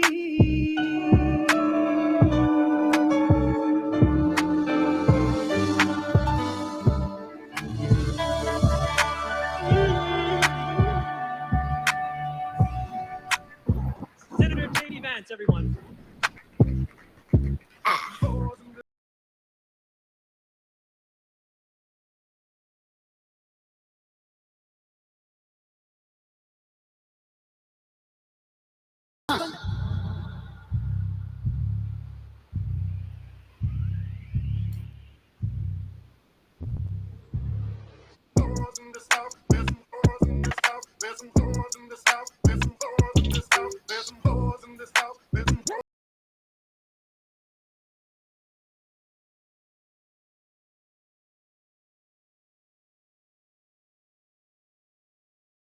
Hoes in the house. 2 wet ass vaginas. I was, you know what? Whoever planned the debut song for him, I love you. I love you for giving me that, because I will always, I need to make a nice short clip of it and just keep posting it every time he posts, because he's been very active on Twitter, or X. Sorry, excellent. So, but I would totally love Cardi B to perform Very Walk much so, Schmidt. to announce Kamala Harris as running for president. Because it's key. Her history, you know, everybody keeps calling her, oh, heels up Harris, oh this. But there's a story to that. It's not like someone's just saying it, right? It's factual. And you know who says it back? Don't listen to me. You guys like titles and tiaras? Would a judge do good for you to tell you this shit? Stuff after this, because that's what's key. If I have a judge tell you that she's a slut. And by the way, for all of you that say, Kamala Harris looks like a man. What have I said about sex? I'm going to remind you, if you're a whore when you're younger, at the age of 35, you're going to look like a dude and fucking old. So don't take my word for it. Take it from a judge. Come Queen La Imhoff in there. You know who Imhoff is? No. Yes, you do. Who? Mrs. Imhoff, Vice President of the United States, who goes by her maiden name. Miss Kamala? Kamala Harris.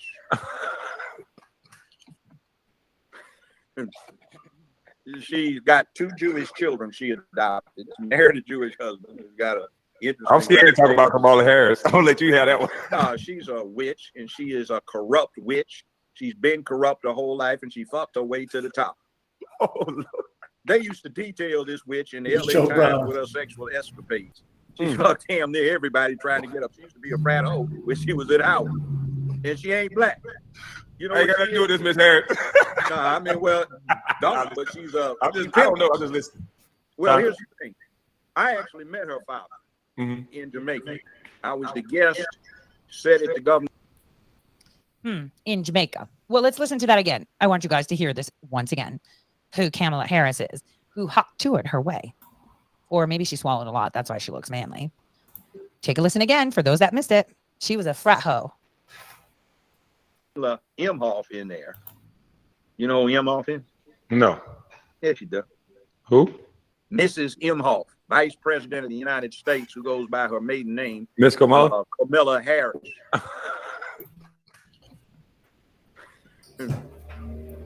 She's got 2 Jewish children she adopted. She married a Jewish husband who's got a interesting. I'm scared to talk about Kamala Harris. I'll let you have that one. No, she's a witch, and she is a corrupt witch. She's been corrupt her whole life, and she fucked her way to the top. Oh, Lord. They used to detail this witch in the LA Times with her sexual escapades. She fucked damn near everybody trying to get up. She used to be a frat hoe when she was at Howard, and she ain't black. You know, I got to do with this, Miss Harris. Nah, I mean, well, don't, but she's I'm just. See, you see what the guy in the hat is doing? I don't want to do this. That's a bunch of fucking conservative pundits right now. They don't want to throw JD Vance under the bus because Trump this, Trump that. Fuck you. You're not going to get uninvited because you don't like someone. In fact, you holding accountable the only office throughout all of fucking history, right? All of history. Every single one. Go read it. The way they take down a president is through the vice presidential office. You need to put your plants there. In fact,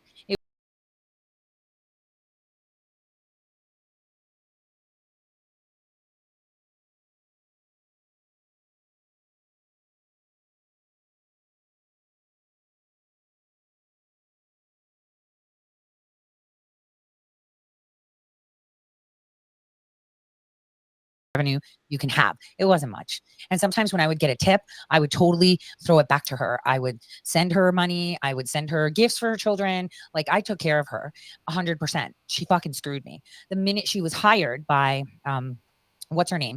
Amanda Millis, who was dating a literal Israeli Mossad agent, who then tried to flank Laura Loomer, and trash her fucking journalistic career, which all of them did. They all convinced her to run for Congress. She could have done some serious fucking damage as a journalist. And that hurts me because she is an incredible force to be reckoned with. And now, even more than ever. And so I want to state, right, that her boyfriend left her and then started working culture, right? Where all your influencers are, right? And, and he was a pretty boy and he flanked everyone. And then once he tanked, Loomer, and she fell into the congressional run and she got pocketed, he went back to Amanda. And this is why she hates me, because I point that shit out and I give zero fucks. Like, in what world do you make her, about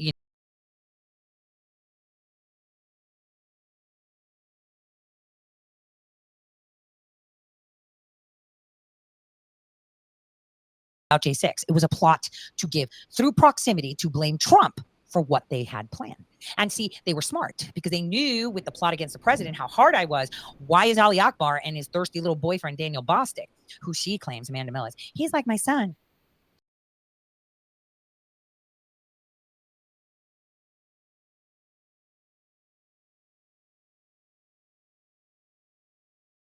Just by herself? No, she went through that talent agency. We have the pictures. What about Candace Owens? What about Scott Pressler? See, so these are real things. And so she didn't like that. And they don't like it with truth. In fact, she was one of the two people, along with Emily Pauline Newman, who she didn't work in Pence's office. She worked in the council, general counsel. Anyway, she's the one that was helping Patrick Byrne, right? And he even got her house and her lefty journalist husband. It's a hot mess. All this shit came out from the vice president's office. And every single motherfucking influencer knows this. This is why they're scared of me, because they're like, she's going to throw me under the bus. Give me a reason not to throw you under the bus. You fuck with the people, I will fuck with you. You just fuck up yourself, I'm okay. I've got a lot of dirt on every single one of you, and I'm not spilling it. But you know what was funny? Since they observed that I had come out talking about Ali Akbar being part of it, and that I was concerned because he was running an orange revolution. This is early 2020 when they started this shit, right? This is why they selected him to come after me. So small-minded people talk about people. So they thought that I was targeting him because he was attacking me. No. Yes, he got under my skin. Yes, he was saying things, right? But this was an operation, right? They were smart. Remember, they were the ones that were trying to get, Gavin Newsom's ex-wife and all these people were trying to get Ali Akbar and Alex Jones on stage with President Trump, right? Katrina Pearson saved them. It was an operation that someone thought it would be genius. Pence literally fucked us. His office fucked us. And now we're going to have Vance in there, who has no idea about foreign policy. So he's going to have to hire people that are from, wherever to give him advice. Because if you show him a map and you're like, yo, point to Congo, he'll be like, somewhere in Africa, right? So the steal has already started. Now people are going to be like, well, Trump picked it for various reasons. Regardless of what they are, we're not going to sit here and say, oh, well, it's 5D chess. It is our game to lose. You are on the losing side. You are definitely on the losing side. So if you don't get up and do shit, then there's a problem, right? So then we can get into the JD Vance shit, right? We can take it to whatever notch you want. But I can tell you, like, JD Vance's plane, the tail number, that was Peter Thiel's plane. Peter Thiel's hanging around a lot of gay Israeli boys. It's like a gay clique boy thing going on. Fuck knows what's happening. Fuck. Yo, CrowdStrike. Happened on that day. Fuck yeah, you pulled the damn trigger on that shit. Because deals were cut, and I'm not happy with it. This is why it was the right choice to win. But I'm going to tell you what they're going to try. So the assassination attempt that happened in Pennsylvania was actually dry run on Clubhouse and Mastodon beforehand. There were conversations running out scenarios. These were scripts, just like actors, you run your scripts and you see how they work, right? And you go. But here's how it's going to go. If in the scenario where we actually have elections, Trump's going to win. And then we have a Trump Vance ticket. That's where the threat to President Trump goes from like 0 to 100. And it's not going to be anyone, like I said, the person that was shot and killed, that took shots with a pistol within the audience in Butler, Pennsylvania, is a very well-known, high-caliber documentarian. So it wasn't just CNN that was there. They brought the big guns. Same person for J6, same person, like all these riots. And the funny thing is that I had seen that person at the Citibank thing. He was so pissed that it went like potato on Monday because the police were so ready for it. So, we'll go to a party. Maybe it'll be the, not if I can help it, the after party of winning, or even something more unexpected, like the holiday ball, that President Trump throws around Thanksgiving and Christmas.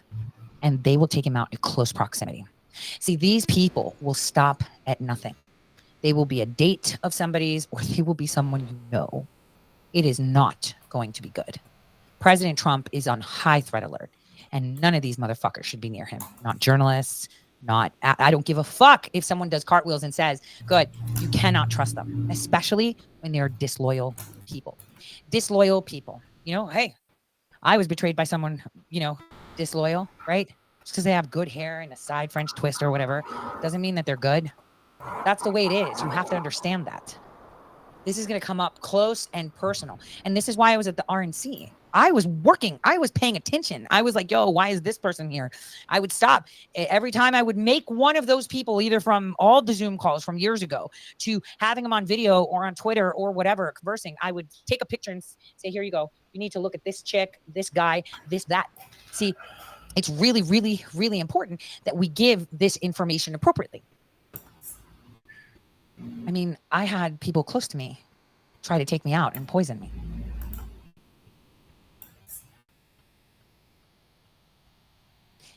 So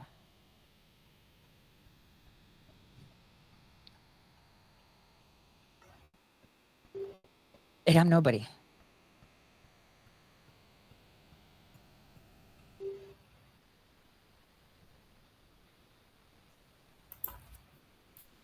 Remember, someone that was credentialed and very seasoned. Actually, I have the picture. I want to show you what was put on there. I could do this on Tuesday, because tomorrow I won't do a show. I'll do it on Tuesday. Because usually I want to do Monday, Wednesday, Friday. I'll do Tuesday, Wednesday, Friday this week. If me, who's allegedly a nobody, that knows no one, and I just grift, right, had someone close to me try to poison me, and then that kind of failed, but then still stayed close to me and pretended to be my friend. Could you imagine the threat that President Trump is under right now? Moment. We're on the losing side, and we're many and they're few. And the problem is that we have so many out there that serve a secondary god of money. None of them have the balls to come out and speak up against fans because they think that'll get them disinvited to places. Doesn't get me a disinvite. Why would you get one? Holding people accountable in offices that we know historically are the segue to capturing a nation in an office. It's like Nixon, but I'm going to do that on Tuesday. I'll elaborate on that. But I want you to understand the severity of the situation our nation is in right now. Especially when you see that a Chinese, and I'll show it to you, like I said, on Tuesday when I do my show, was the one signaling to others that the man is down. And I can FOIA documentation, but they won't give it to us. I mean, America First Legal, fucking patriots like crazy, right? Demanded information, and they said, we don't have to give it to you. Jim Jordan, of course, sent another strongly worded letter, right?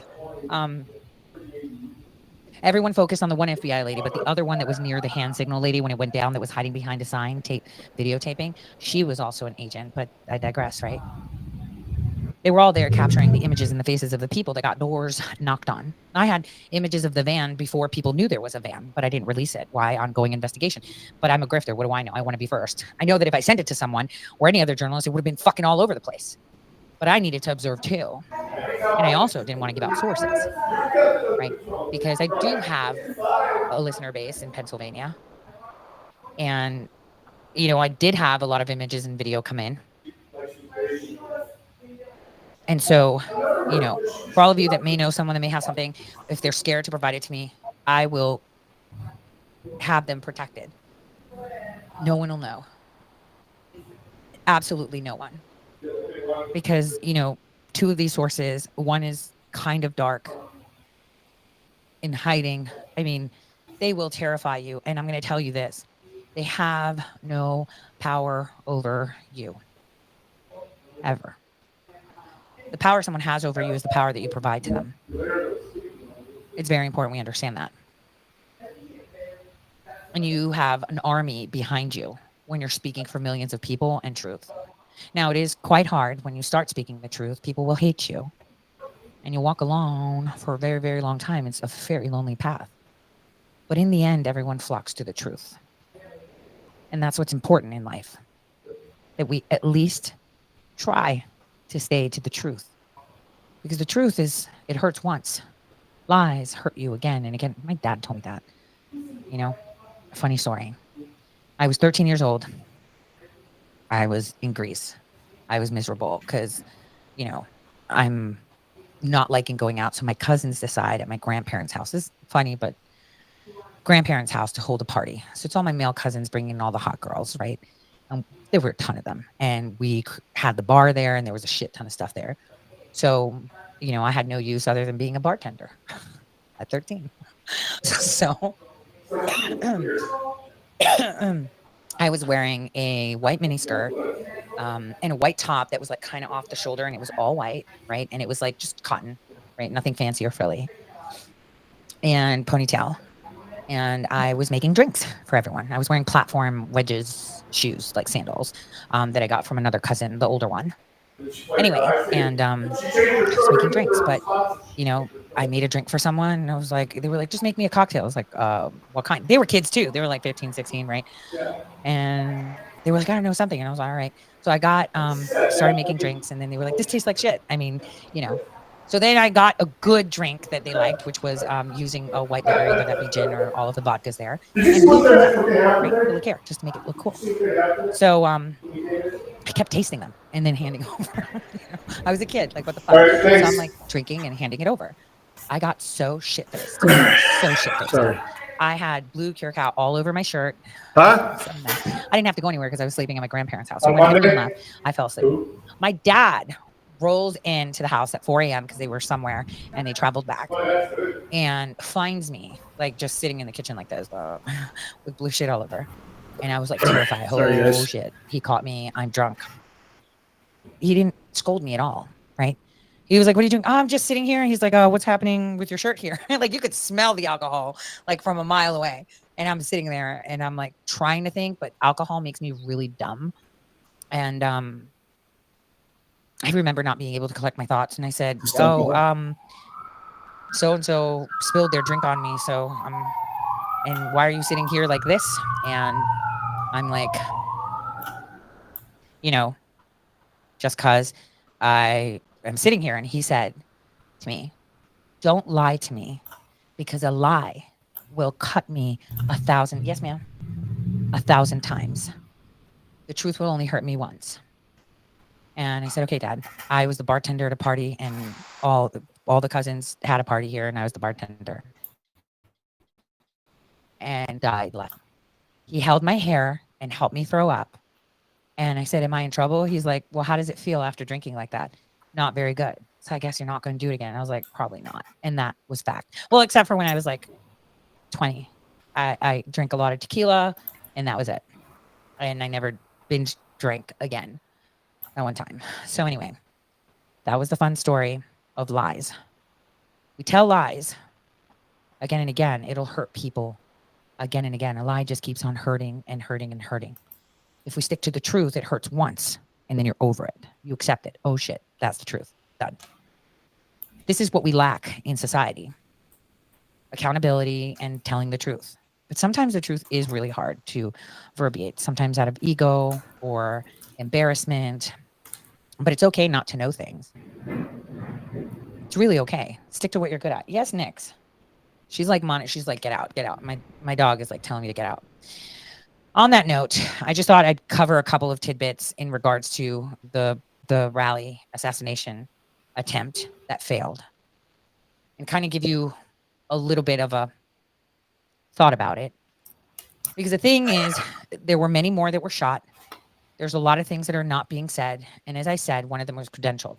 Now, I know a lot of people think that the shots came from the water tower and the roof, but I can tell you there's video. I'm going to get this video of a mathematician that actually analyzed the angles. And I could tell you. That would be the second part.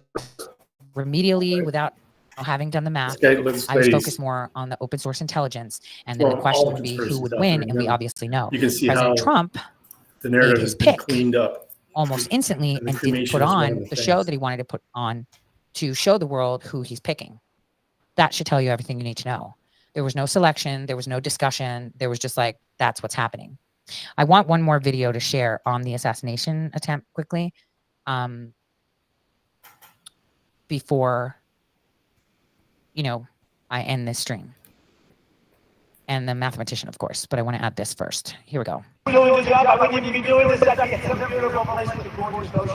they're all pointing. Maybe the Pacific. Yeah, someone's on top of the roof. Look. There he is right there. Right there, see him? He's laying down. See him? Yeah, he's laying down. What's happening? And to make sure we take back the White House, because if we do, we're going to make America better than ever before. We're going to make it. Yeah, look, there he is. Because we have millions and millions of people in our country that shouldn't be here. Dangerous people, criminals.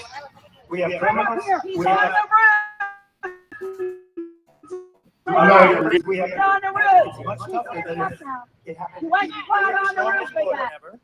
In recorded history, we're the best border. In fact, if they could ever put up a chart, I don't know if they can do it. Do you guys have access to that chart that I love so much? You don't mind if I go off teleprompter, do you? Because these teleprompters are so damn boring. I try and explain that. Oh, there's it. Wow. You guys are doing it. They're getting better with time. My guys, take a look at that chart. Take a look at the arrow on the bottom. See the big red arrow, right? So that's when I left office. That was the lowest point, and that comes right from the government services, comes right out of Border Patrol. Take a look at that. So that arrow is the lowest amount of illegal immigration ever in recorded history into our country. And then the worst president in the history of our country took over. And look what happened to our country. Probably 20 million people. And that's a little bit old, that chart. That chart's a couple months old. And if you want to really see something,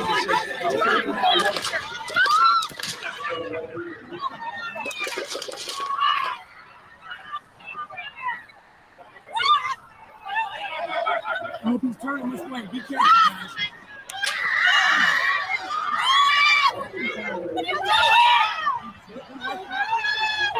We got breaking news. We got breaking news coming in. Shots fired. Seems to be shots fired at the Trump rally.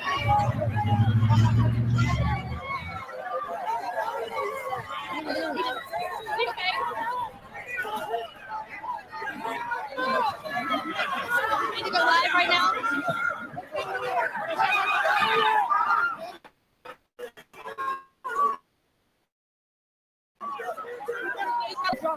We don't know if President Trump has been shot. We know he hit the ground.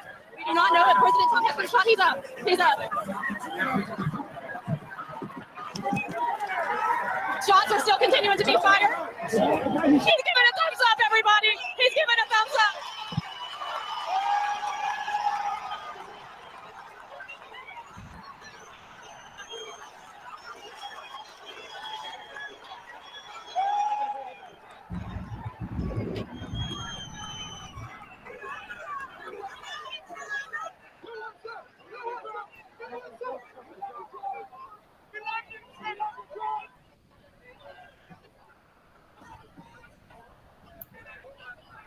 Breaking news right now. This is Vanessa Broussard.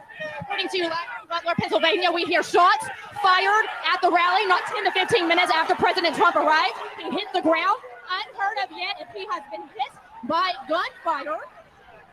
Secret Service quickly erupted. You can see the guy down. The snipers on the building behind the. I think they hit him. So as you can see, there was a lot of time from the minute people saw it to the time that it happened, very quickly. And the one thing we can see as a people, the one thing we can see is that President Trump, President Trump was, sorry, I got on really quick and I apologize. President Trump was shot, not once, but at least twice. And while everyone saw that there were multiple shooters, right, we saw that they were already targeting the shooter up there before the shots were fired. Now, the water tower was a backstop, no Secret Service. And not only that, as I said, there was a credentialed member of the media that is seasoned, not a new person, who fashioned the .22 pistol. And I think I mentioned live, without going through the footage, we were going through it together when it happened, that they were talking about bringing a pistol that was fashioned out of 3D. Now, let me show you what this mathematician broke down on a YouTube video, because that, my friends, is one of the most fascinating coverages I've seen. So allow me to share that with you now so that you can see it. Okay, let's see. How do I do this? I got all of it there. Coverage. Give me a second. Let me get to the page so I can play it. Hey there, guys. In my continuing point. Yes, that's fine. Let's start at the first slide. Okay, cool. It's on you. Okay. So the first slide is one of the first images that I saw of the shooting of Trump. And this is from some news origin. And one of the things that we see is the orange square on top of the roof of the one-story building and its trajectory towards Trump's podium. And so I saw that, and I saw the images, as we see on the lower left picture, of the body of Crooks there. And so I thought that that was his shooting point. And so that's the information that I want to glean from that slide. And then he was taken out by a headshot from the Secret Service snipers. So that's the information that I gleaned from this first slide. When we move to the second slide, different news entities, for example, here, ABC News, they show the sniper in position, note to the far right of that one-story building, shooting at Trump. And so everything was matching up. But so not to cut you off, John, but where ABC is showing the positioning of the let's just say Crooks, because that's who they're making the assumption that is where Crooks was. Yes. Clearly, we've seen in other pictures that that's not where he was, at least once he had been deleted. So are they making that assumption, or what do you think they're making that assumption on as far as placement right there? Why do they show that instead of going off of the pictures that show where he actually is? I can't speak for that. Why they. Okay, sorry. I just wanted to pause this because it's important for us to kind of take a minute. This is a guy who has done the math on this. And I have been told by multiple people that based on the physics and the shooting, and this is the channel Legally Armed America that put it on, that it had to be done from inside the building, which would mean it would be over here, right? Due to the trajectory. But here's where a mathematician will break it down for you. Here you go. Put him there, and that's one of the things that is hard, for me to reconcile, is the position where they're putting him. So now we have two different news organizations putting him to the far right of the first floor window, and then I saw a image where his deceased body, and this image was from ABC News. It shows his body to the left of that 1-4 building, and so I had thought that the Secret Service. Hold on. So as you can see, what he is saying is valid. He is telling you, right, that, the body was in a location that, he couldn't have shot. And that's true. I mean, this whole Secret Service slope roof thing was out of control, but the angle was bad because one person shot was 15 feet up. The other one was President Trump was about 10 feet up. I want you guys to pay attention carefully. Obviously, we're working with what we know, the factual things like the position of the dead body, where they are, X, Y, and Z, not all the video footage, because unfortunately, a lot of it is edited. So here we go. So taking him out with a single shot to the head in the position they was shooting, So my question was, why were news organizations showing him to the far right on that one-story building? So what I did, the best that I could do with the tool set that I had available, is I started taking snapshots of Trump's speech to the point where I became very close to the moment in time before he was shot and the very moment that he was shot. And so I tried my best to capture the orientation of his head. Now, there are a couple problems with me capturing it the way that I did, in that I don't know what the frame speed was of the original image, taking the orientation of his head. And then you have the frame speed of the image that's showing that. And then there's some skew in, the different measurements. So what I did is I took 5 different measurements, and from those 5 different measurements, I drew lines and extrapolated for an orientation of Trump's head out to the unknown, out to the right. And so what I did is I dropped the line to the left, I dropped the line to the right, and I came to an average. When I came to an average, it pointed at the position that the news organizations were saying that Crooks was in, not to the actual position where his body was discovered. So that confused me even more. And so I started looking for video to see, because the images I were looking at were just the Google Maps, where they really don't give you the elevation of the building. So given my lines were going to the position that the news organizations were placing him, I wanted to determine what is below that, because certainly there can't be 2 shooters on that roof, one in the position where all the news organizations are putting him in, and then the other position where his body was found. And so we go to the next slide to again show that his body is indeed to the far right. And so then finally the slide number 6, where I have the white line and the yellow line. The white line represents the calculated trajectory that I could do from Crooks' shooting position, which is where his dead body was. And as I drew the line to the left, I discovered from video from Sky News that there's a second floor window that perfectly lines up with that trajectory. And not only is there a second floor window, but the video footage clearly shows that that second floor window is open. And so now if we go to slide number 7, you can see in that red dotted rectangle that window is open. And anyone can go to Sky News helicopter video showing Crooks' body. And as the helicopter swings around, it's very clear to see that the window opens outward, and the glass and the frame of the glass are indeed opened outward. And so that kind of shocked me because common sense would say that you wouldn't want to leave an elevated window that's open with a clear line to a presidential candidate unsecured. And so that's what that is that's an elevated position, a second floor window with a direct line of sight of President Trump speaking at the podium. And the line just happens to line up directly to that open window. And so that was kind of disconcerting because, who would do that? Who would leave such a position open and unprotected? But apparently they did. And a quick side note on that, not that it would matter, but it seems, again, here we go with another coincidence, that local police department also mentioned when the Secret Service director inadvertently and incorrectly stated that there were 2 sniper teams inside the lower building where Crooks' body was found. She was corrected that she was wrong by local law enforcement, who said that those 2 sniper teams were actually in the adjacent building, which oddly enough is where that window is that you're talking about. Yes, and when I heard that, so if we go to the next slide, that's part of the Sky News helicopter sweep. As you can clearly see within that red triangle with open window, you can see the frame of the window is open. So there's no question that window is open. So let's say that there was a counterterrorism sniper unit inside that. So we now know that Crooks was on that roof for 20 minutes. So they're sitting there inside of that window and they don't know that he's on that roof, or they're sitting inside that window and can hear people screaming, there's a guy with a gun. There's those people right in front of that window, just a little bit to the right. There's a guy with a gun on the roof, and they don't look out to the window and see him on that roof. So if their explanation to try and cover why an unsecured elevated window facing directly in line of sight to Trump is that there was another sniper team in there, why didn't they react to Crooks being on that ceiling? On that roof. And so the next slide, so I saw the open one. I wanted to make sure that the logistics worked out. And so the next slide shows the scale of the first building that had Crooks' body on it to the second building. And so what I did is I took a measurement of how tall the first building was up to the roof line.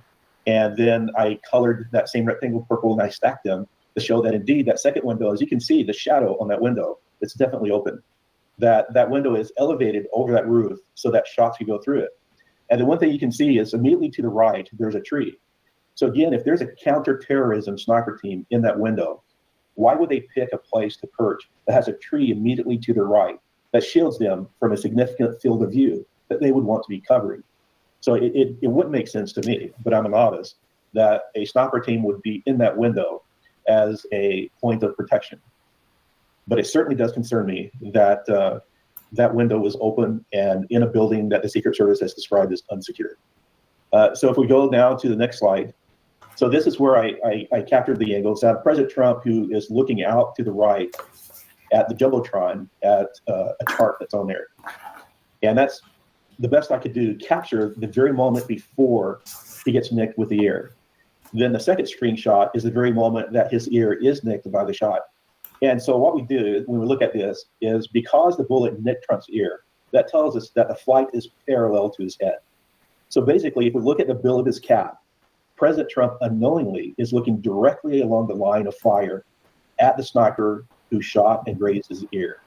And as you can see, that movement takes that position to the left, where that second window is, that second floor window, not to the right, where Crooks' position is, the moment that Trump's ear is hit. And so I show that now in the next graph. That's the moment that Trump is looking at the Jumbotron to his right and slightly behind him, follows the white line. But when he makes a head correction and turns more to the left, that lines up the bill of his cap to be parallel to that line of fire. And again, this is the best I can do with the rudimentary tools that I have at my disposal. And then on the next slide, I just show that. Say something. As you can see from the line of sight, right? If he would have stayed straight and didn't turn, it would have went right through his eye, like clean shot. He would have been super dead. He turned his head just slightly. Super dead. And it nicked his ear. It would have went right through his eye. That person was watching intently and very skilled, I might add. It's from what I can do in my limited ability, that is the shot that grazed President Trump's ear came from that window. So then I looked to see, well, is there anyone else seeing the same thing? So I saw this excellent video now in slide 13, created by AI Telly. As you can see, they put the shooter again to the far right. And then, and especially the shot that hits Trump's ear. And so that's the next shot. It shows that it's 137 meters, 450 feet. The window would be a little bit further behind that. And so then they show the perspective from the sniper in that position. And indeed, the tree that we saw in the earlier thing is to the right. It does not interfere with the line of sight to Trump's position. And so based upon the sniper being in that position with the calculations that they did, and again, that's the position that the other news media were putting the sniper at. You can see that at that angle, the bullet grazes Trump's ear because it's flying parallel to his head at that orientation. So my independent calculations agree with their independent calculations that the flight of the bullet came from the area of that second window. So again, the next slide shows, the bullet path. And then now finally, the other slide from AI Telly. And by the way, they did a great job. Again, it shows a sniper there on the roof. That's where the sniper had to be in order to make those shots. But we know now that Crooks was not in that position, that he was to the right, a significant distance. So finally, we go to the final slide. And so it's not a sniper on the roof in that position. It's a sniper in that open, elevated, unsecured window with a direct line of sight of President Trump that was left unsecured. So quick question here. I know in our offline conversation, we discussed this. The distance roughly that you've calculated that the actual shot came from on top of that, not on top of the roof, but from the window. How far was that from actually where Crooks's body was? I don't have a distance in feet, but just from looking at it, it's 50 to 60 feet. Okay. Trump's Crooks' body from this shooting position where the line lines up with the second floor window. Got it. Okay. And so in the final slide, I just show, a composite of different pictures. And one of the pictures is a shot, an image of Trump from behind.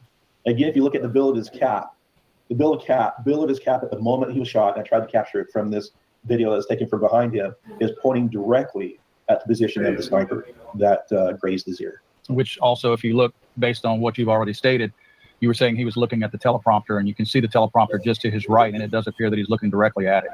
Yes, he just barely had turned his attention to the teleprompter and barely away from that jumbotron, and that little movement of his head saved his life. One of the things that, and I appreciate you doing all this work, John. This is pretty incredible work. I've been looking at lots of other videos, trying to piece some things together and just answer some questions in my own mind, not necessarily to put out to other people. But what confirms what you're telling me is that same video. They're talking about the reports of the actual shots, right? When you listen to the video from Trump's perspective, the main video that everybody has seen where Trump's in the picture and Trump's speaking and looking at the teleprompter and whatnot, the rounds do sound a little bit different, but they're also very similar because they're all coming from a distance. So they're getting, the bodies are absorbing some of the sound as far as the crowd. It's also reflecting off of metal buildings, rooftops. There's so much going on that's playing with the sounds as they come from a distance. However, there's a video that I looked at early this morning that lines up with what you're saying, because it's a video of this group of people who spotted that shooter just to the side of that building. The one, we've seen the video where people they saw the guys go up the building, they saw the guy on top of the building, and they've got pictures of the guy on top of the building. Well, this is the first video that I've seen of the actual gunshots being fired from that same position. And the first 3 shots are distinctly different in sound. And I'll explain a little bit further. The other shots sound like either a smaller caliber or they're farther away than the first 3 shots.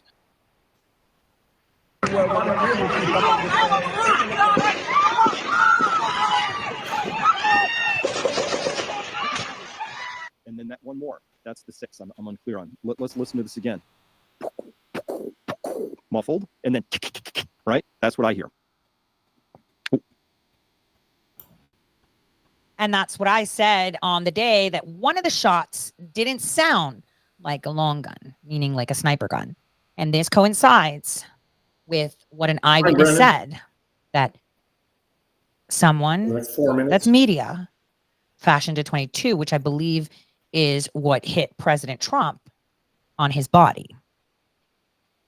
But he had like a Teflon vest, so he was fine.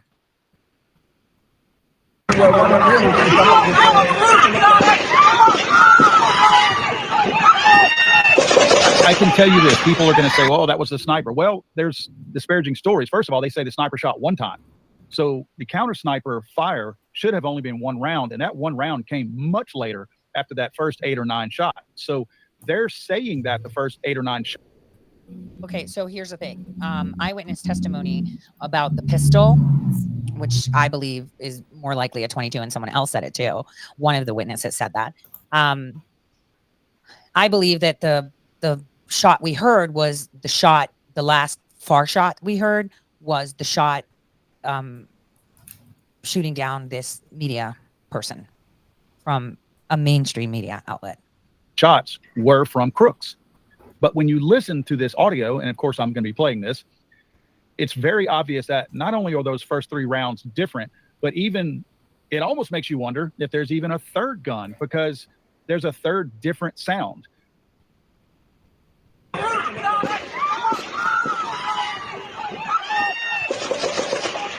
Okay. And then that one more. That's the 6 I'm unclear on. Let's listen to this again. Muffled, and then right? That's what I hear. The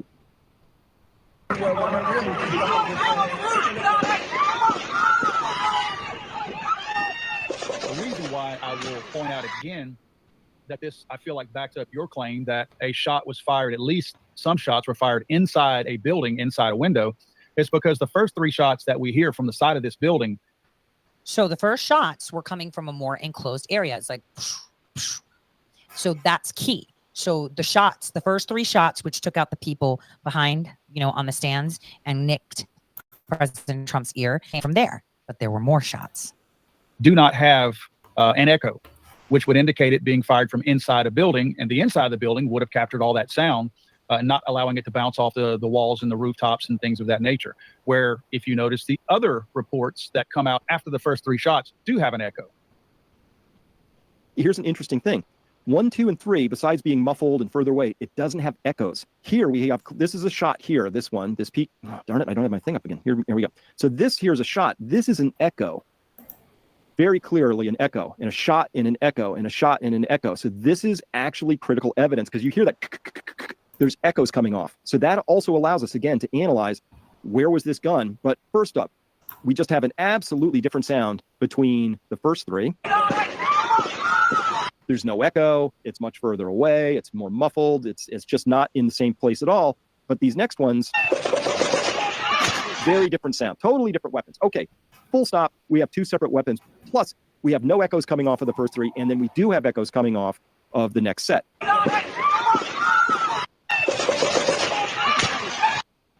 And that last one, that's different. That's not the sniper shot. The sniper that would shot certainly indicate to me that at least the first three shots were closer to where this video was shot and were inside something which captured all of the echo. What are your thoughts on that? I agree with your analysis. I also listened to that video and to the explanation that the audio expert gave, and I would agree that there was more than one shooter. And I think that these are some of the questions that we need to extract from the head of the Secret Service when she testifies before Congress next week is how many shooters were there? And then how many shots did they fire? How much brass, as we talked about when we were discussing earlier, did they collect from Thomas Crooks' position? And then why was that second floor window with a clear line of sight to President Trump? And I just want to say, you guys can watch the rest of the video, right? So I just want to say, you obviously can already surmise that my ass is going to be getting this information to the right. Can ask questions about the shooter that no one's talking about the person that is missing in action. And I'll put that out on Tuesday for you to see and digest and see how this strongly worded letter may indeed end up giving us the real answers. The concern that I have is I'm not a weapons expert at all. At all. But I do know what I hear. I've heard many a guns be shot before. And I can tell you that I said there's more than two shooters on day one. Now we've gone from 1 to 2, right? But I'm telling you there's a third. And they were there flanking the president. And let's not forget the shot. The bullet shot on his Teflon.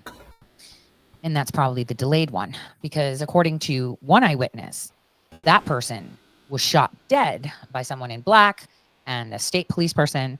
And another person said they disappeared. I think they were shot. I didn't see because of the crowd. But I can tell you that they never came back for their equipment. So we'll see. I've been saying there's multiple. There were probably more. But we don't know if they paused because they couldn't. But this is really important for all of us to understand that no matter what we are analyzing information from influencers and even people that are posing as average people or mainstream media that can and most definitely have skewed video. They can do that shit live. And therefore, this is why I showed you the video in the beginning where everyone on the mainstream media is showing the soldier literally placed in front of President Trump's vehicle, showing that this kitted out guy is getting a message. Points the gun to the car and then backs off. But then when you look at other video, you don't see the soldier and you see him far in the corner by a building, getting a message and doing the same movements. So the question you should be asking yourself is, why did the mainstream media do this? To make it look like an inside job, right? Do you see where I'm going with this? And therefore, President Trump had to make a rush decision. Do you understand? Mainstream media even had one of their own in there shooting. So that's kind of fascinating to watch, if you ask me. Because every time something happens, do you know what the first question you should be asking yourself is? Who benefits from this? Who benefits from this happening? Tell me who benefits from it, and I'll tell you what the motive is. So who benefits from this? Who benefits from it? That's key. Who benefits from the shooting? What was the outcome that was received after that? Good question. Anybody want to take that? What was the benefit? Selected. And I've told you how I feel about him. No need to go back into it. And it was very instantaneous, wasn't it? It was almost instant that happened. The selection of J.D. Vance. And one might say he was bullied into it. I'll tell you what, one thing I've learned in my career is that sometimes you roll with the punches to see where they take you. But by no means does that mean that you accept it. And you rely on your people, the people, to ensure that this is rectified. And this is why it's important that all of you think something funny. I held a whole show where I showed those videos of what to do when you see something, what to do under riot things. They were posted on the channel, right? They were posted on the channel for you to see. They were there for you to see. So you must ask yourself is, okay, so obviously we know that this is going to happen. So what can we do? Again, see something, say something. If you go to a rally, make sure you've got battery. Make sure you can record. Make sure once you do that, once you're in there, and I urge everyone, and I know people are excited, keep your phone on airplane mode, take off your Bluetooth, and then record. Because another thing that someone can do, and it's been tried and trusted, they can enter your phone and delete your shit before anything. So if you actually want to have footage that maintains itself, Bluetooth off, airplane mode on, you record, and you get to a little hard drive, and you extrapolate, then you can turn your phone on. That's it. That's the simplest thing. So on that note, revelations are upon us. And you know what? This week, we're going to do a show on that. And I'm going to see if I can get with Bishop Mari Emanuel again and have a conversation. Because, this is kind of biblical. But, I'll pose this question again as I close. If the Bible tells you how the story ends and you're the devil, why are you following the book to the T if you know how it ends? Because if I knew how it ended, well, then I would do things to avoid it. So why are you following it to the T is the question. Ponder on that one. God bless all of you and have a fantastic evening. See you on Tuesday.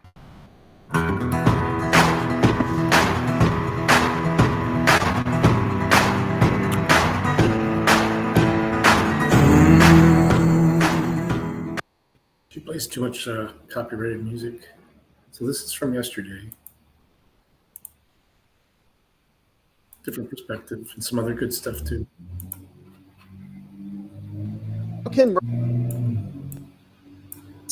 Hello, my beautiful friends. We just pressed the Let's Go Live button, which means we've got to wait for those tubes to connect themselves all across the fruited plains of the interwebs. Before we go ahead and get started, they've connected themselves. That means we can do it. Let's begin, shall we? Hello, my friends, and welcome back to yet another episode of Watching the Watchers Live. We've got a great stream for you here today.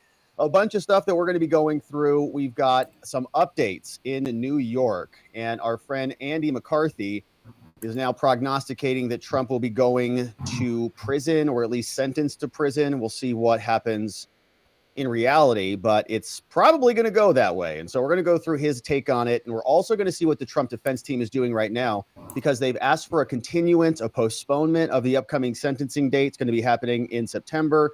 And they're now saying that we've got to postpone this puppy because of the immunity decision and the complexities that have come down now from the Supreme Court. So we're going to go through that motion in detail. Then we'll read through Andy McCarthy's piece, see what he says about it, see what you say about it, and what we think about it. So that is coming up soon. And I'm not so sure that sentencing's actually going to happen, but we'll see.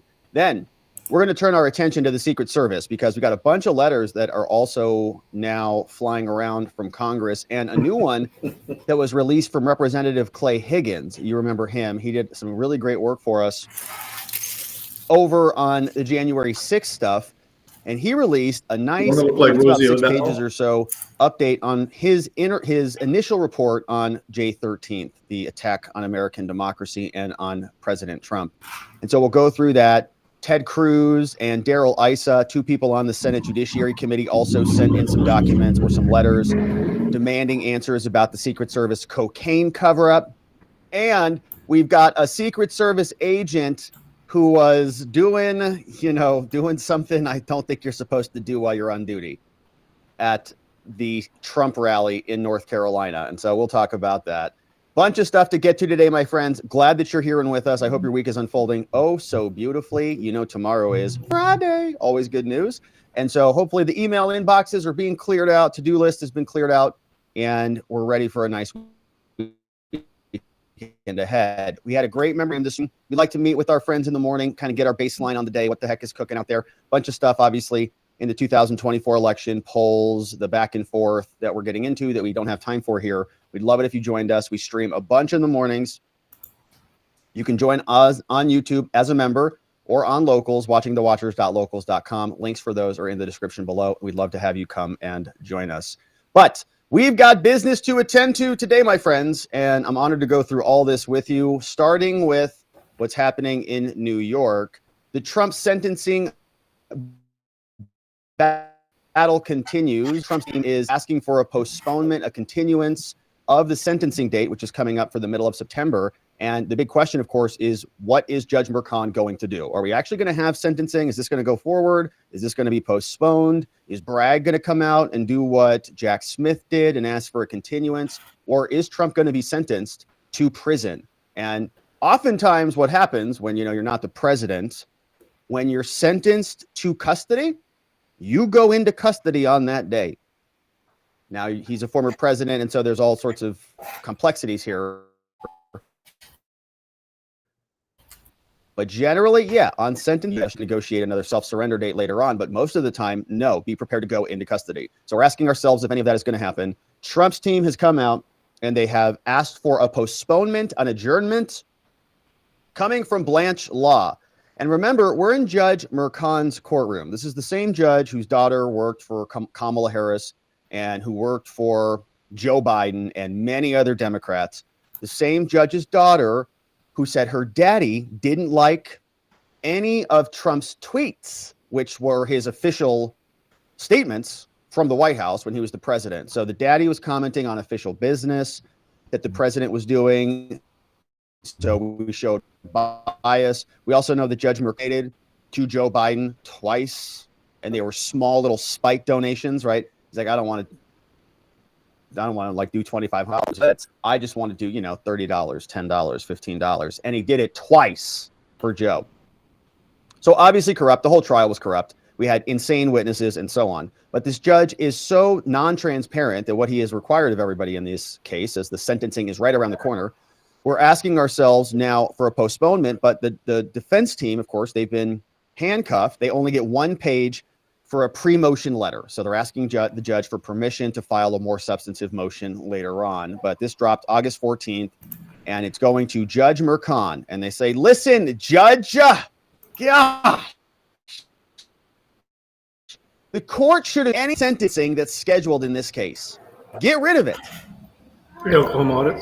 Saying the one should not be necessary because dismissal and vacature of the jury's verdicts are required based on presidential immunity until after the 2024 election.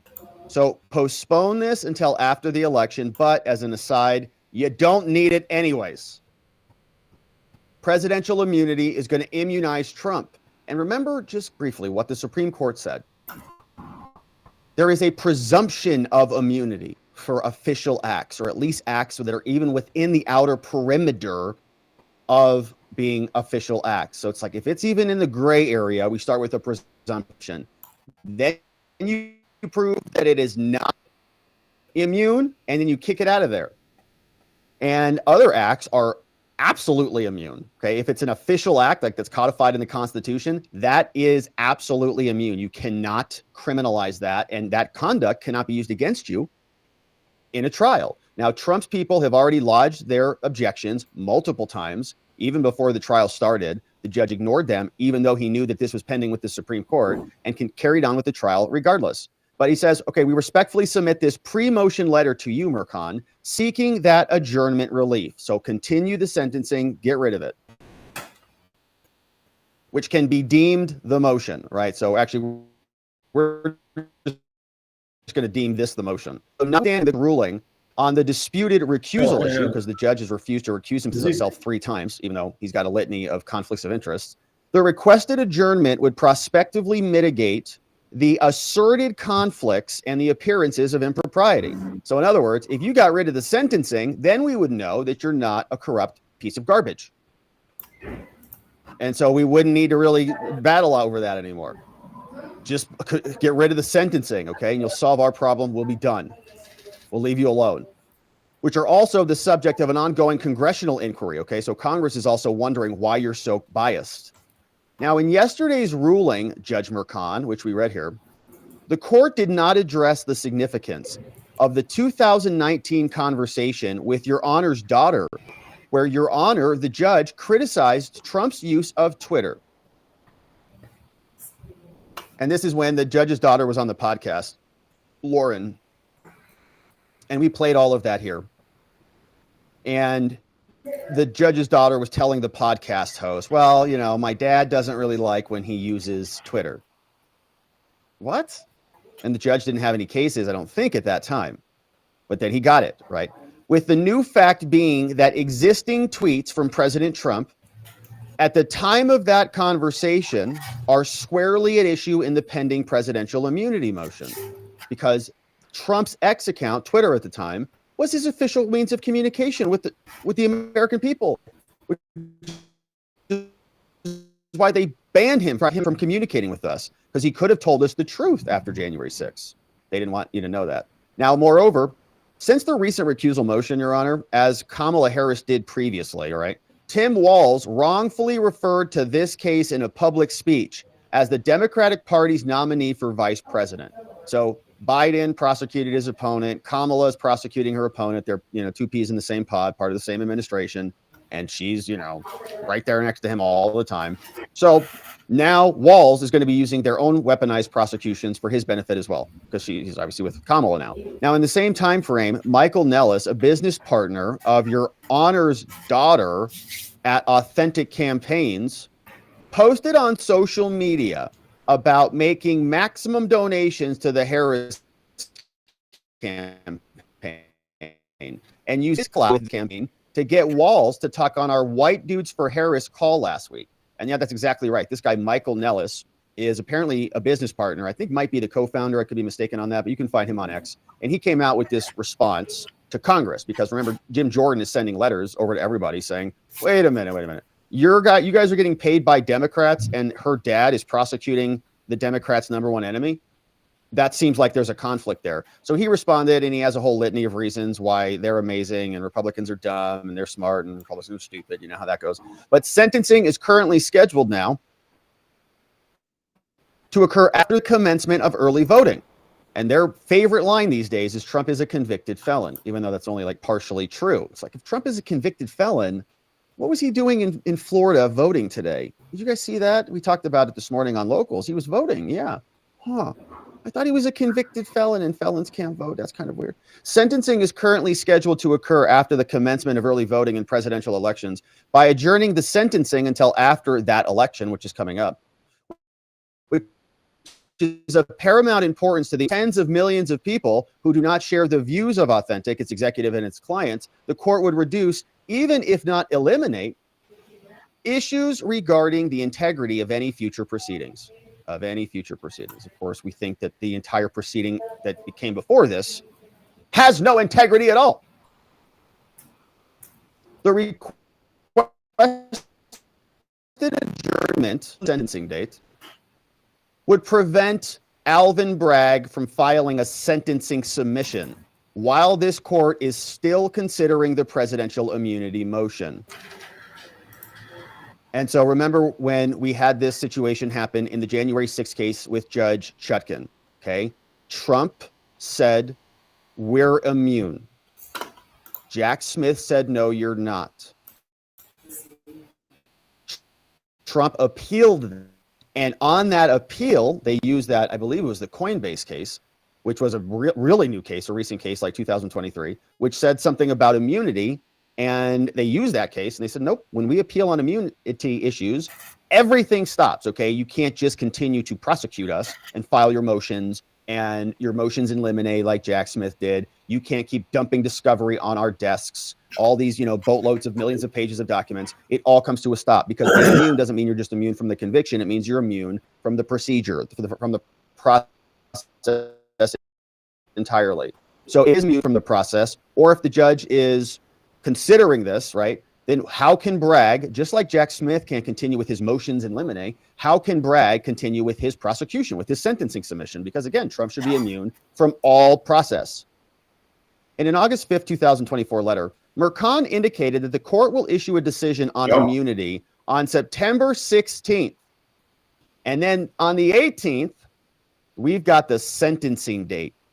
Dude, I will just take avocados, cut them in half, pull out, salt and pepper them, and just so good. And it remains unchanged. So mark your calendars for the 18th. September 18th is going to be a Wednesday, and that's going to be a big day. So be prepared for that. We'll be probably live streaming all day. Now, that the parties should keep these dates in mind for purposes of sentencing submissions. However, in a July 2nd, 2024 letter, so just about a month before that, Judge, the court acknowledged that the sentencing may not be necessary. We read that too. In light of Trump, because Trump's immune. And what's so problematic about this case, just to catch you up if you're just joining us, there was a bunch of immune conduct that was brought in as evidence to trial, and can't do that. And some of that evidence was literally Oval Office conversations. They asked Madeleine Westerhout, who sat outside the Oval Office as the Oval Office director person, tell me about your interactions with Trump. All of that was immune and should never have come in. Now they're going to say, well, it's inconsequential, it's harmless, we still could have gotten the conviction without it. No, sorry. It's so intermingled. They were asking about Trump's conversation with his staff, with Melania. Okay, would he stay late, work late, like everything, like his inner operations of the Oval Office. And to go beyond that, they also brought in the White House comms director, Hope Hicks. Same thing. Asked her a million questions about this. 2 official employees of the White House that they brought in and asked tons of questions about us, all brought in. They were key witnesses.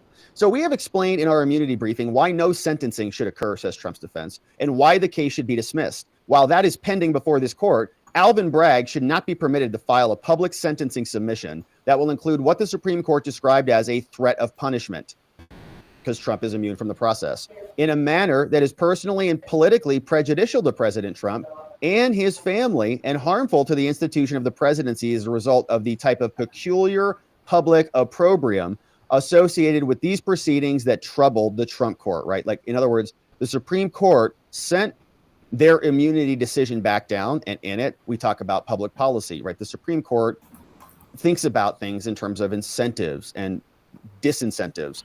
And this, allowing no immunity creates this very perverse incentive, which has obviously been exploited by the Democrats 4 times. And then they scream at the other side about democracy. Now, the requested adjournment of this sentencing date, Your Honor, is also necessary to allow Trump adequate time to assess and to pursue state and federal appellate options in response to any adverse ruling. So if you drop it on us, yes, we're going to appeal it and we're going to invoke immunity immediately, just like we did with Judge Chutkan. And Judge Chutkan was so mad about that. Do you remember? Oh, she was so mad. And that's why when the case came back down on her lap, she filed out all those motions. She's like, oh, I just happened to have this. I wrote this last night. No, you didn't. You spent like the last 2 months writing it. So she pulled it out. So we're ready to go. And then Jack Smith was like, what? Oh, crap. We can't talk about this because our indictment is also filled with official conduct. Now, the Trump decision arose from an interlocutory appeal. So in the middle of the case, not at the conclusion of the case, as most appeals are. While proceedings were stayed in the federal trial court, and the Supreme Court confirmed that a trial court's denial of immunity is appealable before trial. So you really screwed up, Judge, is what they're saying. All right, we appealed this in the middle of the case. We know that other courts had their federal trials stayed, like in the Judge Chutkan case. And the Supreme Court also confirmed that you can appeal this before the trial happens. Judge Merchan said, no, you can appeal this after the trial occurs because they're racing to get Trump convicted. It follows that any denial of the pending motion, so if you deny this, immediately just like we did with Judge Chutkan, okay? Put simply, until Bragg's presidential immunity violations are addressed fully and finally, this court may not adjudicate this matter anymore. The Supreme Court came back down. You cannot sentence us now because we have to go back and figure out immunity. We already put a pin in this months ago. You went over that, and so we're reverting back to that prior date, reinvigorating those objections about immunity. So this court may not adjudicate this. Sorry. A single business day is an unreasonably short period of time for President Trump to seek to vindicate these rights. In other words, you can't just come out on September 16th. Okay, this is why this judge is doing this. And this doesn't bode well for Trump, right? What you can glean out of this September 16th and 18th date is that I think what the judge is choreographing to us is that he wants to put him in prison. So he cannot, right, there's not enough time. On September 16th, the judge comes out with a ruling. Let's just game this out. Well, what I've determined is that all of the alleged official conduct is cumulative evidence. It's unnecessary to substantiate the underlying verdict. And because it's cumulative and the state could still prove their case with all of this other evidence, like from Michael Cohen or whatever, even though the checks were written in 2017, right, from Trump's hand, signed in 2017. So they should arguably at least go to an evidentiary hearing where we can debate whether they are official acts or not. But the judge will come back out. He'll say, no, all non-official. And then we're going to move forward with sentencing. So then Trump will appeal it, but the Court of Appeals won't have time to act, right? And they won't come back down and say, yes, immunity is appropriate. And once immunity comes in, there's a force field against further proceedings. So then Trump has to come back 2 days later and go in for sentencing. And as I mentioned at the outset of this, when you go to prison for sentencing for felonies, they take you into custody. Again, we don't know what's going to happen here because it's the president.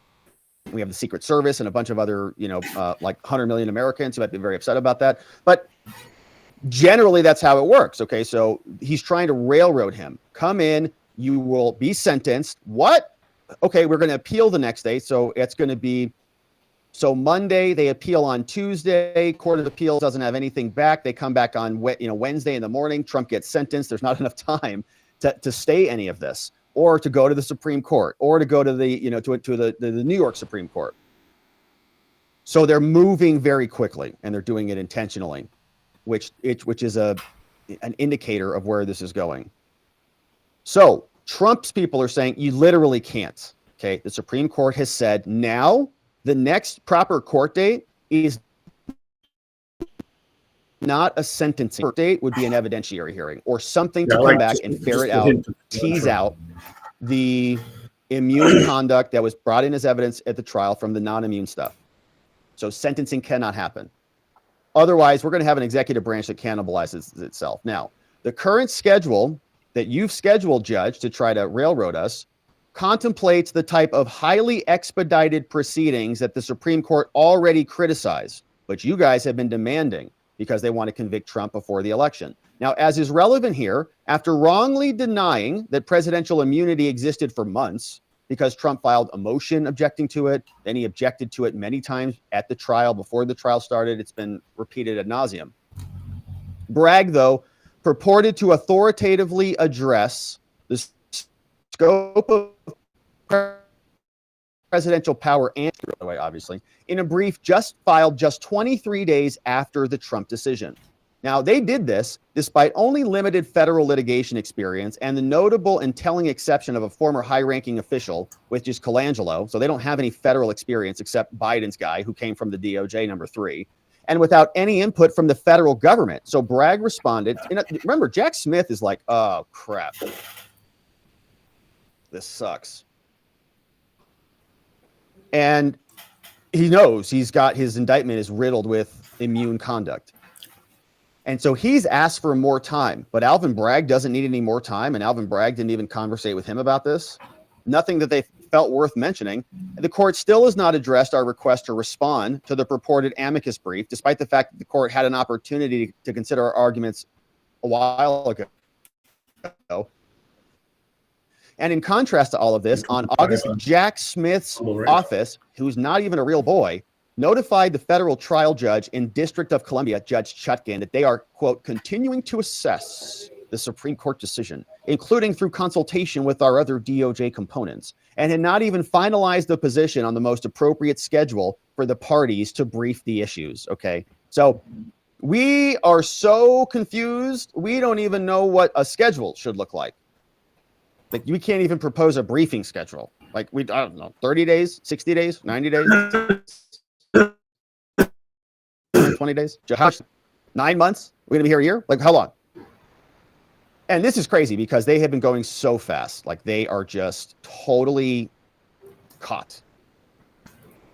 Can't even come up with a schedule. Sorry. Chutkan's like, what? I've been working on these motions the last 2 months. Because she wanted to submit those, right? So that Jack could go back. Like, Jack's like, go fast, go fast, go fast, go fast. And he's not playing ball because he doesn't even have lawful authority to be in his position. But in that case, the schedule, says Trump's defense, for litigating presidential immunity will not even be determined until at least September 5th. And that timing illustrates just how reasonable it is to have the potential for only a single day between a decision on a first impression presidential immunity issue and an unprecedented and an unwarranted, and I would say illegal sentencing. Now, finally, setting aside the naked election interference objectives, it's a good word. We like to use that word here a lot. There is no valid countervailing reason for the court to keep the current sentencing date on the calendar. Get rid of it. There is no basis for continuing to rush because we have to settle immunity. The Supreme Court said so. Accordingly, we respectfully request that any sentencing, if one is even needed, be adjourned until after the presidential election. Signed by Todd Blanche and Emile Beauvais. Great motion, and I absolutely love how they're playing hard. He would have bolted if you came up with a camera. On the immunity line, right? Sentencing should not come next. It's about immunity. And we have to figure out all this immunity stuff. Even Jack Smith can't figure it out. So Alvin Bragg's going to figure it out? Come on. Or rather, Matthew Colangelo? Come on. So this is good defense. Now, let's understand, we're still in New York, and nothing resembles justice in this jurisdiction at all. And so we have some concerns about this because if the judge just anchors this in and says, well, I don't care, you're going, I'm going to sentence you. Like, they really got to get him sentenced as well, because right now it's only like kind of a conviction. It's like, like the Democrats identify him as being convicted, but we don't. They say, well, that's how we identify him. And we're like, well, I don't know. Why is he voting then? Does he have a criminal conviction like on his record? Like if you did a background check, would you see that show up? No. Okay. He was voting today in Florida, right? Okay. So yeah, they need that to happen. And if they could put him in prison, whoo, man, that would be really good for, I think, some Democrats, but I'm not sure it would be so good for the country. I think people would have a big problem with that. Andy McCarthy had an opinion piece over on Fox News. Ready for prison, baby. He says, here's why. They're going to enable Kamala and the media to label him a convicted felon sentenced to prison. Even if he doesn't go to prison, he could be sentenced to prison. Okay. And this is, I think, along the same line. Let's see what he says. But we were talking about something like this. Okay. He's sentenced to a period of incarceration is usually how they say it. So sentenced to a period of incarceration. But the incarceration, okay, would be like a home detention. So he doesn't actually go into federal custody because that would be just insane. But they do sentence him to a term of incarceration. And the incarceration can be served on home detention, where he's limited to certain locations in Florida or residences. So here's what McCarthy says. He says, look, to the surprise of no one, Judge Merchan has yet again denied Trump's recusal motion. It's not just that he's previously denied this. He's also signaled, according to McCarthy, that he intends to sentence Trump on the 18th. Trump's defense team is going to be making arguments, and of course they've done that. But on Tuesday, Merchan denied another recusal motion, and the dates are scheduled back to back, the 16th and the 17th. He says, if we read the tea leaves, Merchan has already decided he's going to deny Trump's immunity motion, which I think is right. He's going to come back and say, no. If I had to guess, he's going to say it's cumulative and unnecessary and it was harmless error, some version of that. But there's a higher likelihood he's going to impose a prison sentence. against Trump.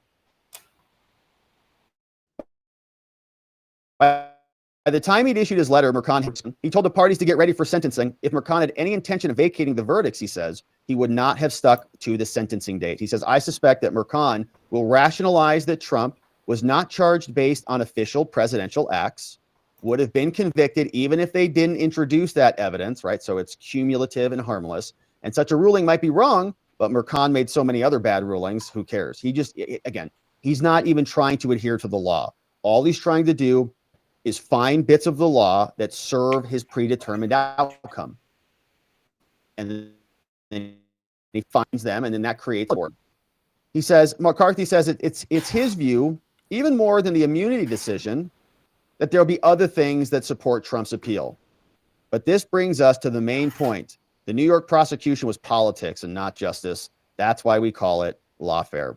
And I think they're going to do everything they can to put him in a term of incarceration. But whether they actually physically take him to prison, I don't know that there's enough fortitude for them to do that. And if they do that, I think it's going to bite them in the butt big time. And so a part of me almost hopes they try it.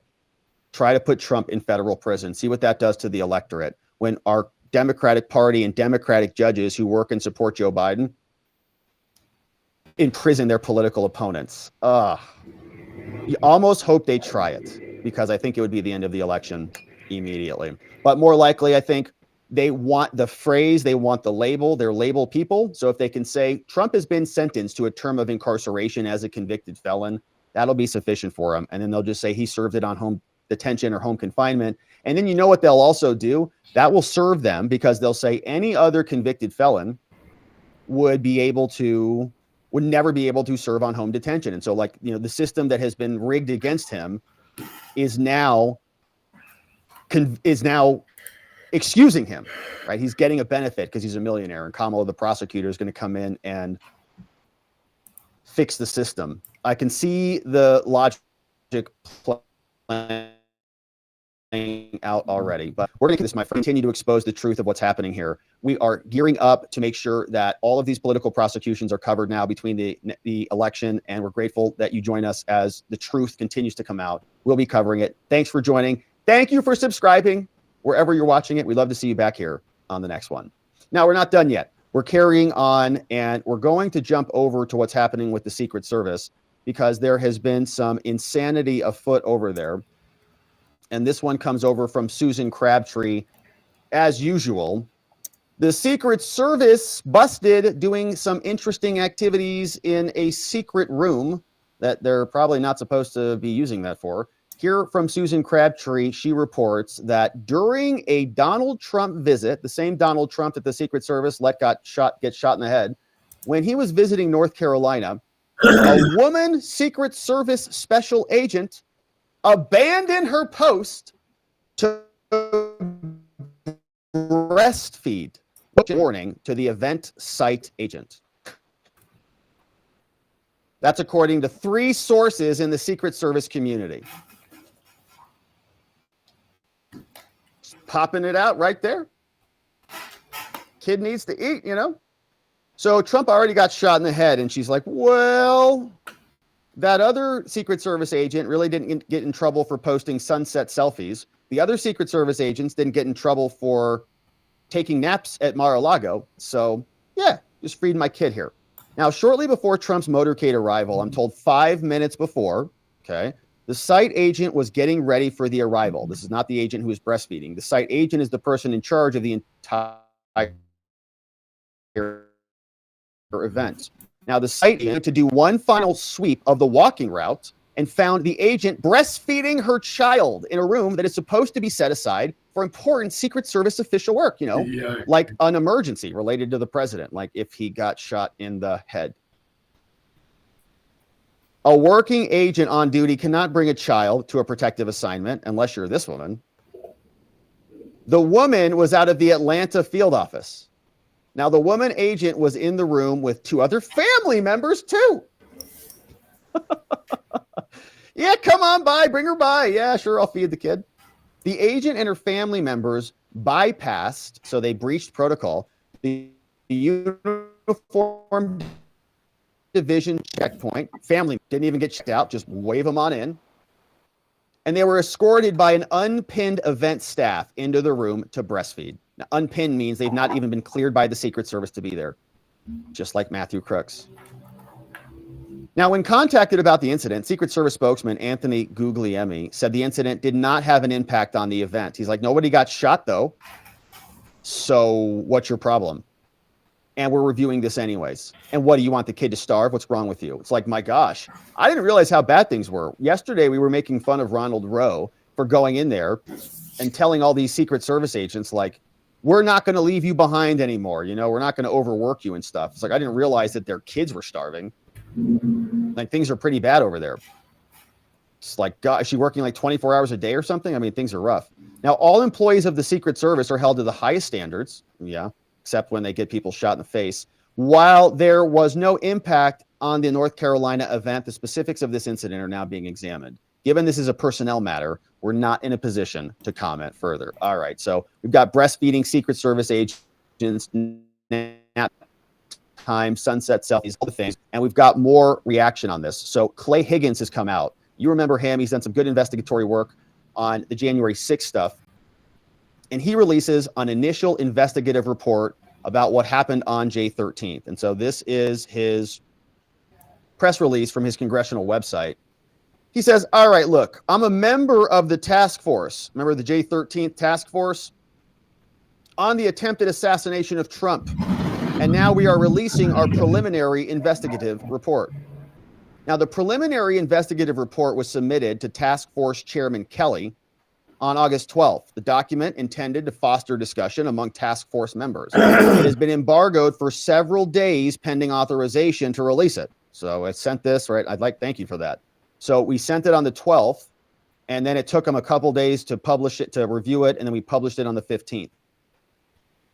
Higgins says, as I've said, every question will be answered, okay? Every theory explored, every doubt erased. The American people deserve the full truth on the attempted assassination of Trump, and our investigative efforts are moving forward in good faith.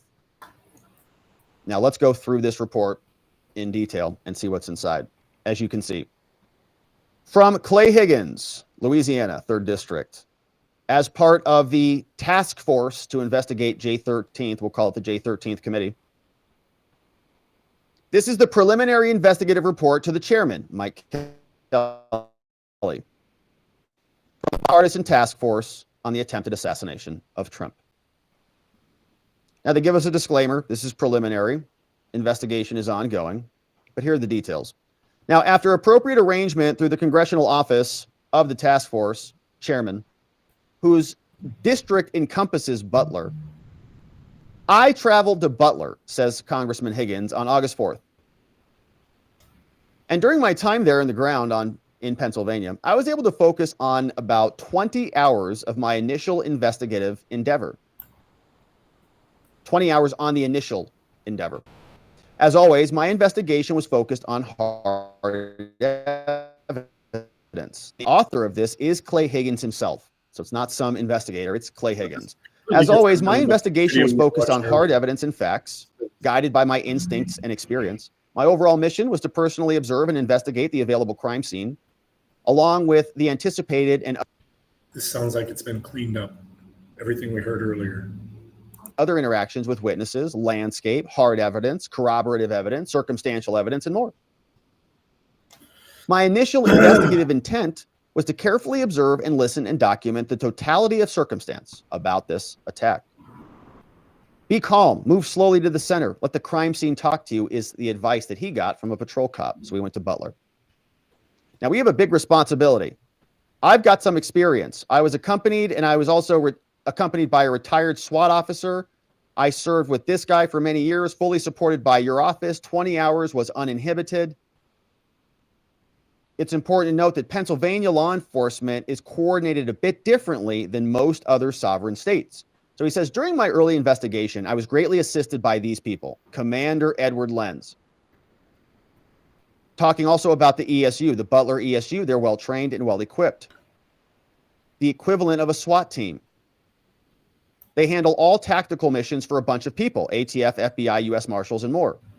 Now, security for J13, though, was controlled by the Secret Service. Local law enforcement and their assistance for the Secret Service was coordinated through the ESU. The coordination includes shared responsibilities for tactical teams on and around the Butler Fairgrounds, where the J13th rally was held.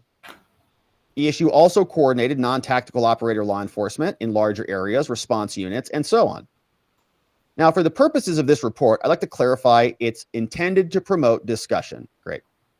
Here are some other observations of note. Now, prior to arranging travel to Butler, I had reviewed files and filed scores of videos and recreations from online sources. So he was clipping like we were. Like many Americans, I invested countless hours in personal research. However, effective investigation means I got to go there. I researched what I could in preparation for any role. And my first text about J13 was 3 minutes after the shooting. Okay. Now, the Butler Farm County is a fairgrounds, not a farm. Yes, it has barns to accommodate livestock shows and a fair. Long-standing, very well-maintained, large fairgrounds. The Butler Farm, well-known fairground. Right. It's a big fairground. Okay. AGR International is an internationally owned corporation. However, AGR was born of a glass research scientist in Butler in 1927. Great! In 1962, he sold his company, which became American Glass. What the hell is this? According to my investigation, he was helpful. Great. According to my investigation, the U.S. Secret Service had never, prior to J13, assigned a counter-sniper team to a former POTUS. Why the fuck is this so blurry?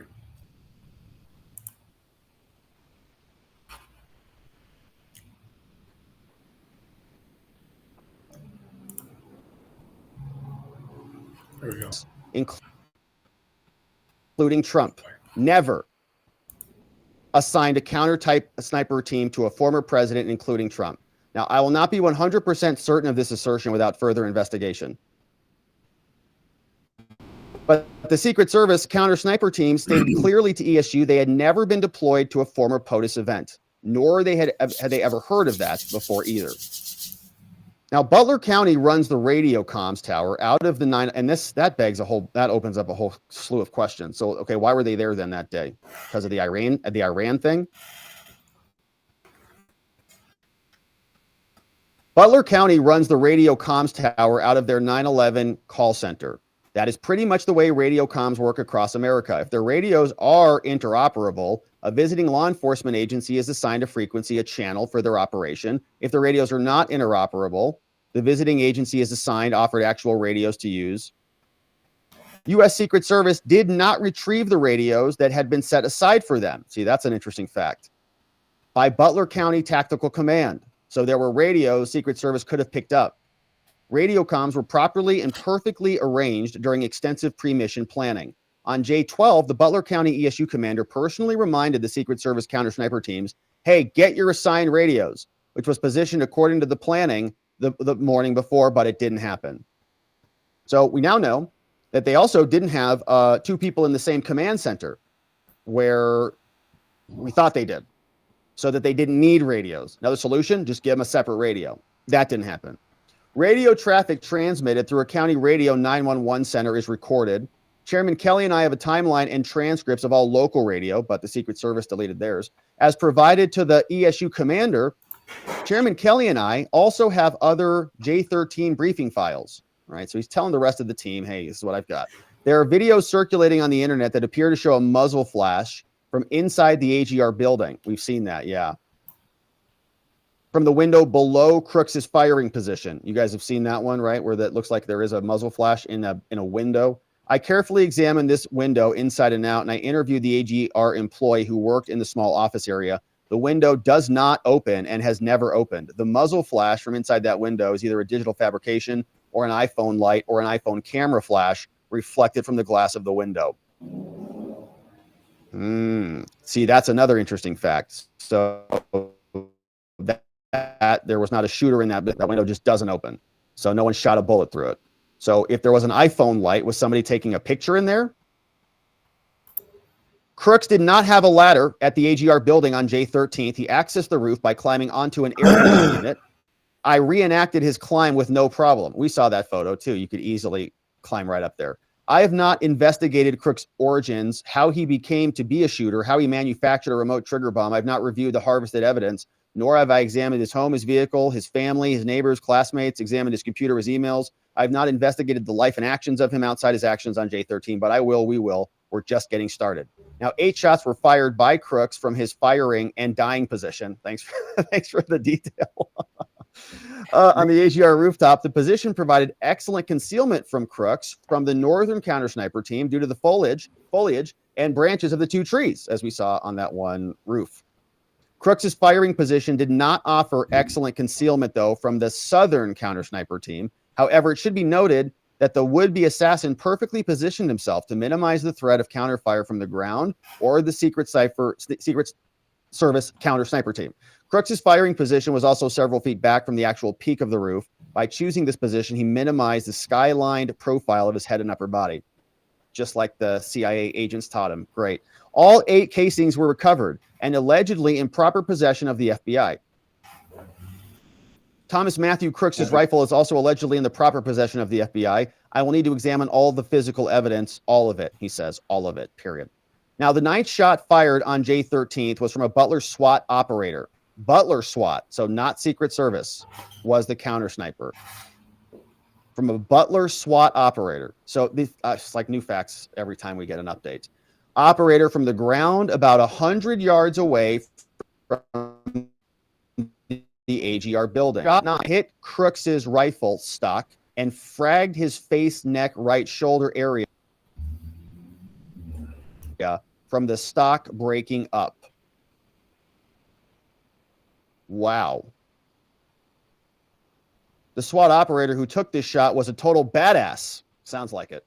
When he had sighted the shooter, Crooks, as a mostly obscured by foliage moving target on the rooftop, he immediately left his assigned post, ran towards the threat, running to a clear shot position directly in the line of fire while Crooks was firing 8 rounds. On his own, this ESU SWAT operator took a very hard shot, 1 shot. So it was the Secret Service didn't even take him out. I believe the shot damaged the buffer tube on Crooks's AR. I won't be certain of this until I examine the rifle, but I'm 99% sure, based on reliable eyewitness and ESU tactical officers who observed Crooks's rifle before the FBI harvested it as evidence, probably to manipulate it.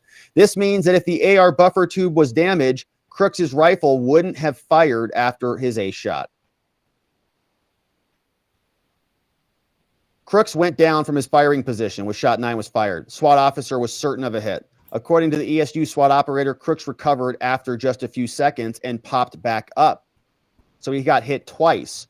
So there was a 10th and I believe final shot was fired from the southern counter sniper team. Wow. So he got hit twice. One popped his gun apart and the other one killed him. In the body cam. Says, I will not be 100% certain of this until further investigation. However, I am quite sure that the U.S. Secret Service sniper counter sniper team fired the killing shot. So I misspoke earlier, got ahead of myself. I thought he was going to say that there were only 9 shots. I thought we were done after 9. But he thinks there were 2 kill shots. Kind of. One hit the gun and wiped him up, kind of exploded on his face. And then the next shot he thinks killed him.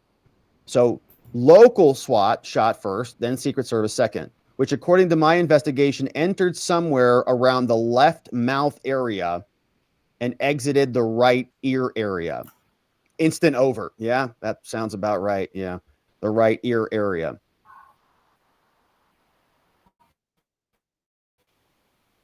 So is he shooting, like if he's shooting this direction, where's that bullet coming from? This exit entry aligns with the U.S. Secret Service Southern Counter Sniper Team position. Lines up perfect. So are they this way? Because I thought he was shooting this way. Water tower's over here. He's shooting this way. Water tower's back behind him. Trump's over there. So then one team pops this one, gun pops. Or unless he's shooting this way. Is he, far from other-handed? I don't know. So anyways, maybe he turned around. We'd have to see it all drawn out on a map. But 10 shots is now what he is telling us. The FBI released all first responders that evening, much to everyone's surprise. Yeah, go home. Forget everything. Delete your text messages. We'll call you tomorrow. I interviewed several EMS cops, etc. Now, the FBI released the crime scene after just 3 days. Again, much to everyone's surprise. They're like spraying stuff off, you know, the walls. I interviewed several first responders who expressed everything from surprise to dismay to suspicion regarding the fact that the FBI released the crime scene so early after J13. It should be noted that the FBI was fully aware of the fact that Congress would be investigating, which is why they cleaned it up. The FBI does not exist in a vacuum. No, but you guys do. You don't really do much of anything. They had to know that releasing the J13 crime scene would injure the immediate observations of anyone. Yeah, because you didn't get to go look at it until it was now open to the public. The FBI cleaned up biological evidence from the crime scene, which is unheard of. Cops don't do that ever. Someone else cleans it up, but not the FBI. They're like, yeah, make sure there's no DNA because it's going to show up somewhere. On J13, one of Crooks' shots hits a pressurized hydraulic line. Okay, we thought that happened too. On a staged piece of equipment, I think one of you educated us on that. On a staged piece of a heavy equipment, my effort to examine the hydraulic line evidence revealed the tractor belonged to a rental. If you go hit the same link again, it's going to take you back. It's unknown if that hydraulic line was harvested properly as evidenced by the FBI, but it certainly should have been. Remains a question for further investigation. I need to examine the hydraulic line because confirmation of the caliber of the rifle project that hit the line would be helpful. That's how evidence works. Got to look at it. Now, my effort to examine Crooks's body when he went to visit it on August 5th caused quite a stir and revealed a disturbing fact. The FBI released the body for cremation 10 days after June 15th. So they just torched the body. Exactly. So he's already fried up, gone. Crooks is gone. On J23rd, Crooks was gone. That's it. Nobody knew this until Monday, August 5th. Including the county coroner. He's like, what? Body? What? Law enforcement, the sheriff. No one knew. FBI burned the body. Yes, Butler County coroner technically had legal authority over the body, but I spoke with the coroner, and he would have never released Crooks's body to the family for cremation or burial without specific permission from the feds, from the FBI. Gone. The coroner's report in the office late. As of Monday, August 5th, they were a week late. The problem with me not being able to examine the actual body is I won't know 100% if the coroner report and the autopsy report are accurate. That's right. We will never actually know. No one will. That's the point. Yes, we'll get the reports and the pictures, but who knows where those pictures came from? No, this is what he looked like. Yeah, this is where the bullet went in. It wasn't the other agent behind him who and then ran off, you know? No, it wasn't. He wasn't a patsy. Body's torched. These are the right photos. This is him. It's great. Yes, we'll get the reports and the pictures, but I will never not be able to say with certainty that those reports and the pictures are accurate according to my own examination of the body. Again, similar to releasing the crime scene and scrubbing the crime scene of biological evidence, this action by the FBI can only be described by any reasonable man as an obstruction to our investigative efforts. Please note, Mr. Chairman, that on J23rd, the day cremated, both the Homeland Security Committee and the Oversight Committee had begun their investigation, and Johnson had already stated he was forming this body, which is why they're like, torch him, dude. Like, what are you waiting for? Get the gasoline, bro. Let's go. Why then, by what measure would the FBI release his body to the family? Because you're looking now. This pattern of investigative scorched earth by the FBI is quite troubling. This makes me think it is so rigged now even more. It's such a cover-up, man. It should be noted that my initial investigation on the ground in Butler was greatly assisted by the county tactical team commander and the head investigator for Butler. Those gentlemen had nothing to hide. No, of course not. They didn't try to get him killed. It was the Secret Service. And they were 100% accommodating despite my rather intense demands on their time and the resources due to the compressed schedule I was working with. Now, my assessment of the local law enforcement and their overall performance is that they were very professionally deployed and commanded because they're local cops. Yes, it was quite chaotic. Every single police officer and extreme engagements, and we universally critique our own performance because crazy things happen on the street. However, my professional assessment for the purposes of this is that they performed local cops quite well.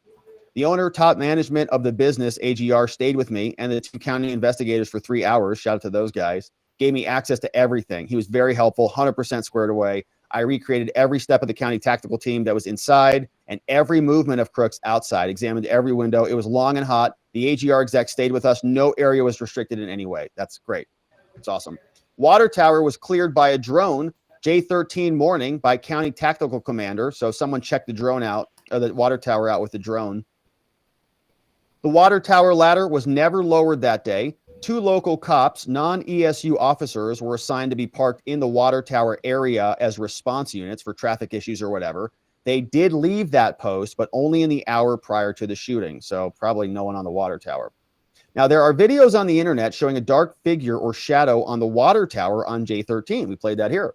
If there had been someone on that tower, it would have to have been some top shelf operator way beyond anything I've ever actually seen. Regular SWAT operators or snipers would not have the skills and gear to quickly overcome the first 25 feet of no ladder and then climbing the remaining 75 feet to the catwalk and then climb that quite intimidating and precarious dome vent over access on the ladder. It is true that the vent area at the very top of the water tower is the only point that would have allowed a clear line of sight to both Trump's and Crooks' firing position.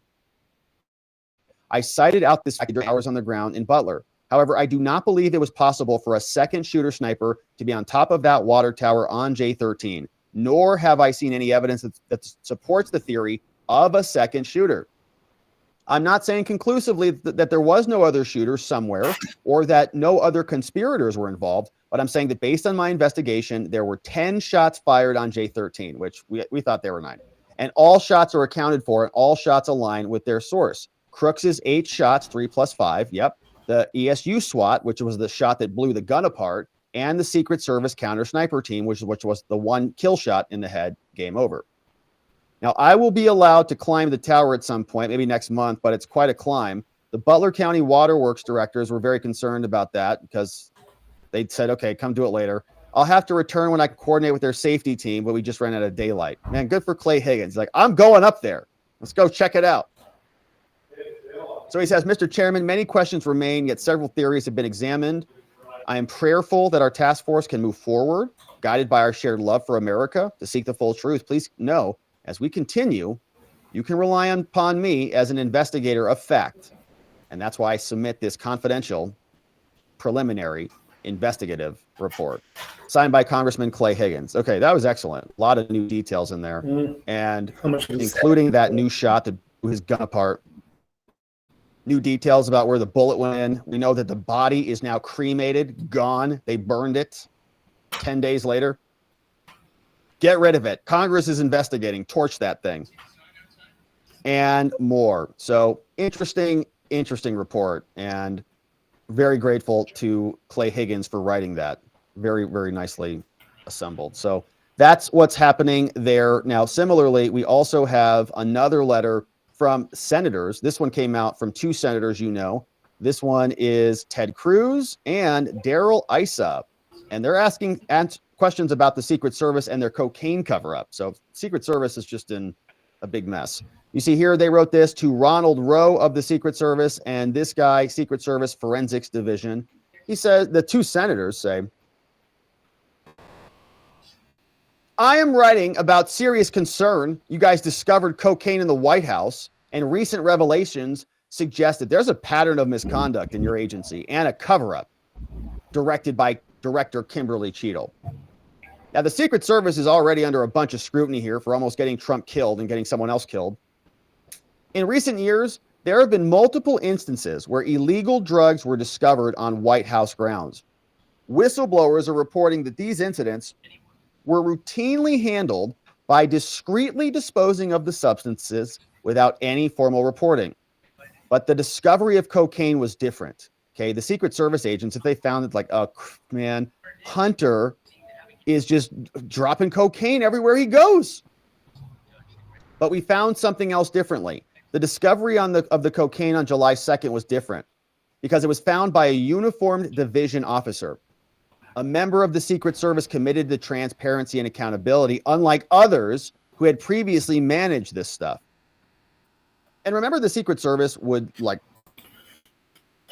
take Hunter to rehab and stuff like that. They like knock on his door and be like, bro, you have to go. Dad needs you at the thing. Get your hookers out of here. Like, they just cover up for him. They're like babysitters for Hunter. But the officer's adherence to proper protocol triggered a series of alarming events because this guy found the drugs and actually turned them in. Former Director Cheadle, who had close ties with the Biden family from her role on Biden's detail, appeared to prioritize avoiding public scrutiny, particularly in light of Hunter's drug addiction. Now, this shift became politically motivated, and now it's overshadowing the entire agency. Matt White, the vault director, reportedly got a phone call from Cheadle or her representative. Somebody called Matt and said, destroy the coke, get rid of it. Just like Crooks's body. This directive was met with resistance from White and his superior, Glenn. The resistance to destroy the evidence, combined with Richard McCauley, the acting chief of the Uniform Division, being passed over for permanent division, raises concerns of retaliation. So when they objected to your destruction of evidence, you pass them over. Many within the agency view that as repercussions for opposing Cheadle. Now, and then the evidence came out, obviously. Now, the investigation was abruptly closed less than 2 weeks after the discovery, citing a, quote, lack of physical evidence. But guess what? There was already DNA on the cocaine.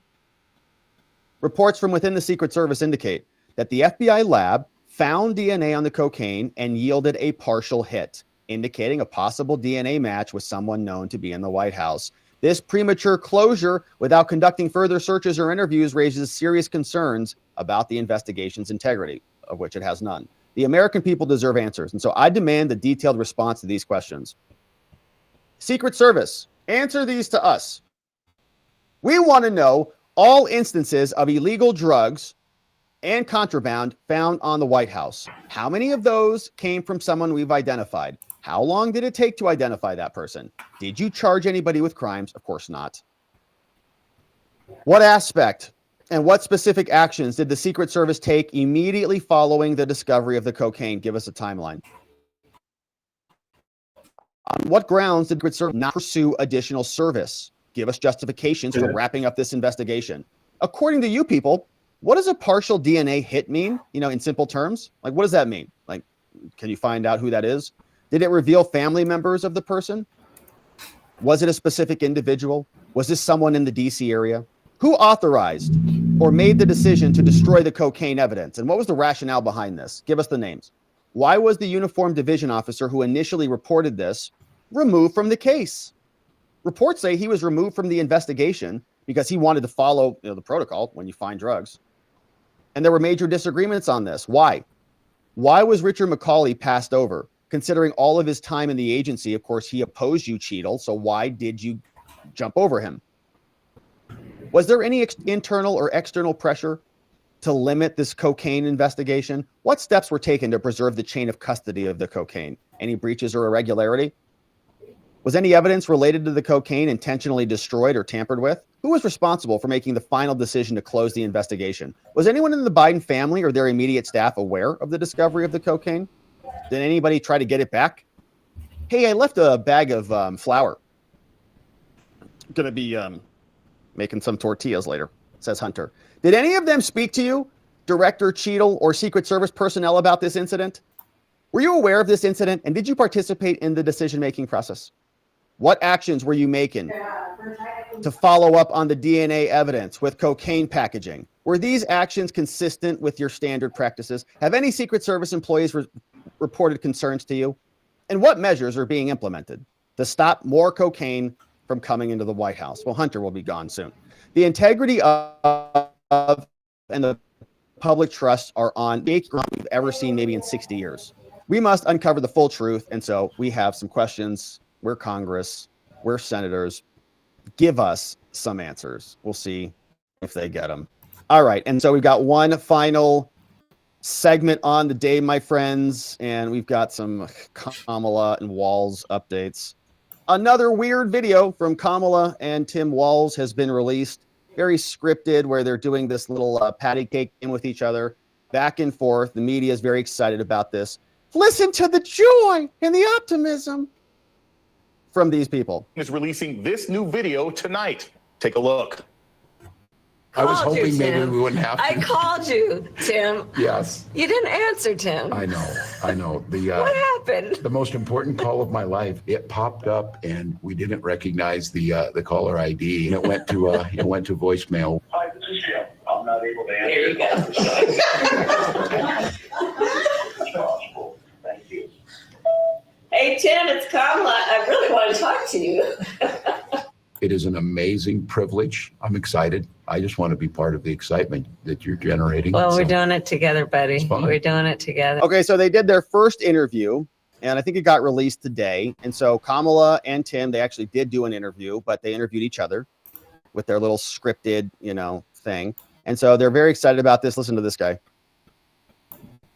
That's right. Governor Walz missed a call from the vice president asking him to be her running mate because he doesn't answer numbers he doesn't recognize like the rest of us.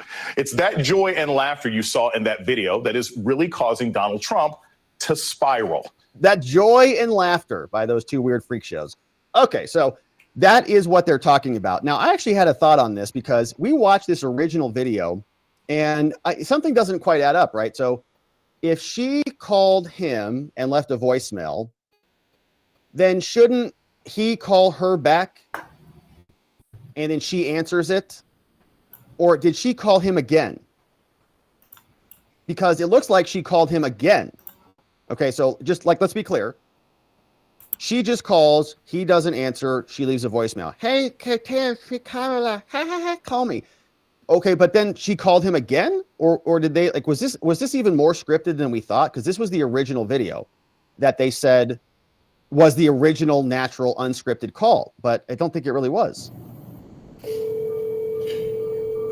Hi, this is Tim. It's Kamala Harris. Good morning, Governor. Good morning, Madam Vice President. Listen, I want you to... Wait, what? So this whole thing was fake then, right? That's all fake. That whole thing was fake. They're busted, man. That's not how it happened. So he was just in there. It's other do fakers. this with me. Let's do this together. Would you be my running mate and let's get this thing on the road? I would be honored, Madam Vice President. The joy that you're bringing back to the country, the enthusiasm that's out there, it'll be a privilege to take this with you across the country. Fake. Well, let me tell you. Fake, okay? You already called him and he already FU buttoned you. Okay, he's like, freaking Kamala now. All right. And then his wife's like, maybe you should. He's like, all right, fine, I'll call her back. But he should have called her back, right? The video ultimately should have been her answering the call. Did she call him twice? Is she one of those ladies, we're all familiar with?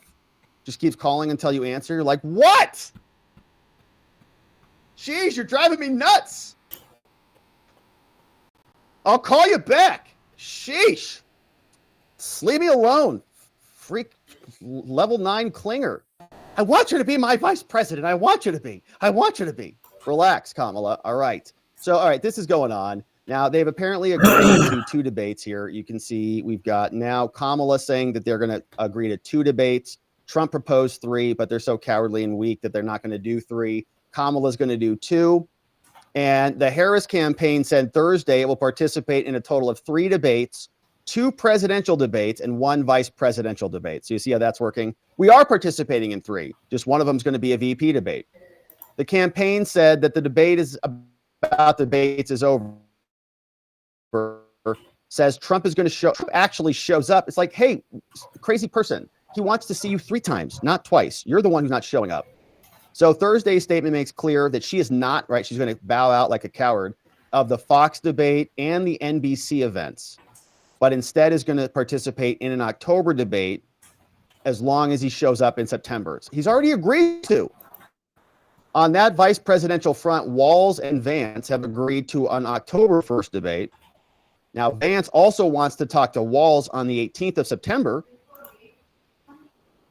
but they said no. There would only be 1 vice presidential debate because that's in line with historical norms, because they're cowards. They don't want to talk to anybody. Trump had previously agreed to 2 debates with Biden, and then after Biden's debate performance, they cooed him right on out of there, as we all saw in real time. And so they brought these two together for, I guess, some reason, and they dragged them both onto the stage. Here's what it sounded like. I could speak all afternoon about the person that I am standing on this stage with. Our extraordinary President Joe Biden. I have an incredible partner. The progress we've made, she's going to make one hell of a president. All right, so that's Joe, and then there was this one. Now, the reason I say that is not to make a political point about them not if they've gotten their lesson, but guess what? What? They want to. The guy we're running against, what's his name? Donald Dump or Donald, whatever. They want to get rid of this that we passed. They're fighting to get rid of what we've just passed. No, I'm serious. Okay, so, boy, there are a bunch of Democrats who are just absolutely thrilled that he is gone because it was going to be a disaster for their team. And so we'll keep our eye on the election stuff, and we'll look forward to seeing you back here, my friends. Thank you for subscribing. Thanks for becoming a member, checking out our membership on YouTube or on Locals. Links in the description below. We'll look forward to seeing you back here on the next one. All right, my friends. Well, let's see what you say about all of this. We had some good stuff today. I was actually a little bit more surprised by that Higgins update. Let's see what you guys say about it. This is... we got some good. Did you guys like that comment about those stage 9 clinger women? You know, do you like that comment? Well, I'm sure we're gonna get in trouble on that one. Let's see who's joining us. What do you guys say about all this? What's up? It's great to see you, Kim Smith, Bra. We got Karen O, Lenny Malley. What's up? Great to see you, Cannon Fire, Sergeant GPS, Rocky Waters in the house. It's great to see everybody. We got some great comments, and I think we have John McGarvey. Ooh, donut clipping for us. You guys rock. Thank you, guys. All right, let's see what's cooking. We've got Ivy in the house. Hey, Ivy, thanks for becoming a supporter. And new members, don't forget to grab the streams from this morning. We had a members-only stream this morning. We talk about some fun stuff that we can't get to here, 2024 election stuff and other things. So thanks for checking that out, and we're glad you became a membo. We also had some others coming in. I think we got some new membos coming in. Sheila the Pooh. What's up, Sheila the Pooh? Bringing in 5 membos. Thank you. Sheila was trying to give membos out this morning on our members-only morning stream. She's so generous. But she saved it for this afternoon. Thank you, Sheila. Bringing in Karen Andrews, Tam Tam, Victo, Scata's in the house. And we got 2001's Dirty Secret, My Awakening. Gifted a membo. Good to see everybody. And thank you for bringing them in, Sheila. Grab that morning stream, my friends. Drew M., a member for 8 months, says, how is Babby formed? Which we don't know. I think it's very similar to magnets. How do they work? No one knows. We'll see you next month with a new baby. What's up? ENIAX in the house, gifting Ninja Shibu Inu. Thank you, ENIX. Ninja Shibu Inu is joining us. Uncle 60 says, the judge will throw out the New York City case, then redo it with a new gag order for spite. They're so close. I can understand that technique. It's like, have a new trial, which would be more in alignment with the proper legal mechanism. Dismiss this case, charge them again with a clean indictment, but they couldn't do it with a clean indictment. So I think the case is falling out from under them. So they just need that label. Like, this is the final moment to get Trump convicted officially. Sheila Pooh, 5 more membos. Thank you, Sheila Pooh. Bringing in Bat Lady. Catherine's coming in. Carlene Pazzulo, Irene O'Brien, and Kat Black, all gifted membos, courtesy of Sheila Pooh. A million hugs to you. We've got this one from Ned Frankly. Says he can win in an orange jumpsuit membo for 19 months. Look at all those months on there, man. It's a lot. Thank you, Ned. Yeah, I think you're right. I think it's like, at this point, okay, try to go ahead, sentence him to prison. He'll go up 10 points in the polls. Everybody will be disgusted by that. So try it. Julie says, I hope that's true. Julie Otting says only 596 thumbs up. Come on, man. No, I'm being serious. Come on, man. Hit the button. I'm being serious. Sheila Pooh says if Mercan does the unthinkable and sentences him to prison, will SCOTUS take it up as an expedited thing? It would interfere with the election. Maybe. like ordinarily the answer is a hard no. Like, no, they're not going to intervene on. They don't intervene on almost anything. Like examples of that are Bannon. Did they intervene? No. Navarro. Did they intervene? No. Criminal cases, they don't intervene on stuff like this. But yeah, I mean, this is a whole different ballgame. So a maybe is more like a yes. Like, well, maybe they would. Hey, Magic Stick Seeker, happy 1 year anniversary, my friend. Thanks for making it 1 year with us. Says not just Friday, also my birthday tomorrow. Amazing. So we're going to say happy birthday to Magic Stick Seeker tomorrow. It's going to be a Friday birthday, baby. Ooh, it's going to be a good one. Going to be out there partying hard. Happy birthday, Magic Stick Seeker. Hopefully we can send you one tomorrow too. We got this one from Niels. 6 months as a membo, 2/3 of the way to a baby. Says Trump's press moment in Bedminster from just now is very worth a watch. Actually friendly press at the end, very refreshing. Now watch this show at 1.75 speed. That's fast, man. 1.75. You have like a Pentium 4 in that head of yours. Amazing. So I meant that as a compliment. You know, it's like fast. I can't listen to 1.75. 1.5 is kind of where I cap out, depending on the book. Sometimes I'll get up to 1.75, but almost never. 1.5 at max. I've actually been liking it at one speed now. I used to be a 1.5 all the time. Then I kind of backed off on it. And now I'm listening at 1. I'm just like, just enjoy it. Just enjoy it. But I understand. Actually, that's not true. I have some books I listen to at 1.25. 1.25. We pick it up a little bit. But some books you want to just like indulge in it. All right, thank you, Niels. Yes, and we'll hit some highlights on the press conference. I was going to cover part of that today, but it was still going as I was like sitting down. So it was hard to understand what we were going to do with it. So we'll probably hit some highlights on that tomorrow on the Membos stream. Yeah, good to see you, Niels. Hey, what's up? Chubby's here. Says Chubby Stubby says, I'm sure that the Harris Walls handlers, because of those two, clearly lack the IQ themselves or even added together. I'm sure those handlers are already in Mercan's ear about how to proceed. No doubt. No doubt. So the one thing that makes me think that they will not sentence him to prison, like the one thing, everything else is indicating, yeah, he'll get it. And again, I don't know if it's going to be prison. It sounds very specific, like he's got to report to prison. But I think a term of incarceration would be something that we see. And he could serve that at home detention. The one reason why I do not think that will happen, the judge hates him, that its system is set up for this, this whole case has been rigged in order to get here, is because of the political ramifications. I don't think it would benefit them if he actually had to serve time. Like in physical custody. I think it would backfire bigly. But I don't know. Maybe not. Joanne, what's up, Joan? Membo for 11 months. Amazing, Joanne. Almost a year. Woohoo! Good to see you. Yeah, 1 year coming up soon. You got a baby and then some. Thank you, Joanne, for being here, for being a Membo for so long. Chubby says, I can see it now. Trump announces that on day 1, he will implement maternity leave and daycare service for U.S. Secret Service members, and Harris will announce it herself the next day, but add the caveat that any tips a breastfeeding agent gets from the audience members will not be taxed. Yeah, yeah, I can see that. Breastfeeding for everybody, especially Pete Buttigieg. Jack Mack, what's up, Jack? Bringing in 5 new membos. Becky O coming in, courtesy of Jack. We got Worst Viking Ever, Allie Waters, Roadside Garage, and Huala Jala Chick in the house. Great to have them in. Welcome aboard, new friends. From Jack Mack.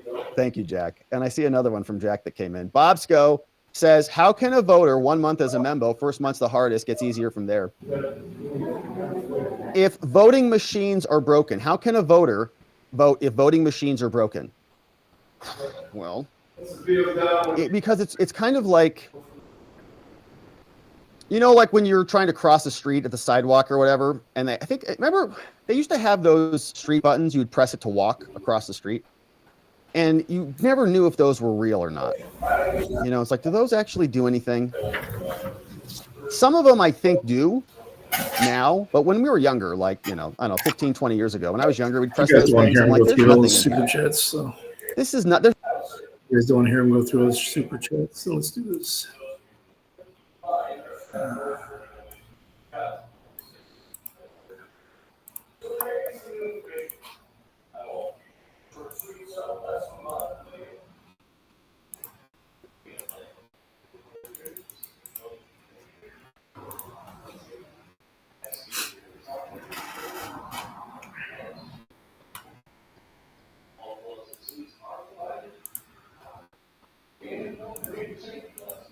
Hey guys, what's up? This is Rebel Riot Radio, and I am at the Pennsylvania Department of Transportation in Bensalem, PA. As you can see, there is a line out the door. And here we go. Let's see how this goes. Goodness. Oh, thank you. Thanks. Oh my goodness. Hi. He go video. What's that? How you doing? You got to turn it off. Got to turn it off. Oh, Hi. I'm here to get the building and.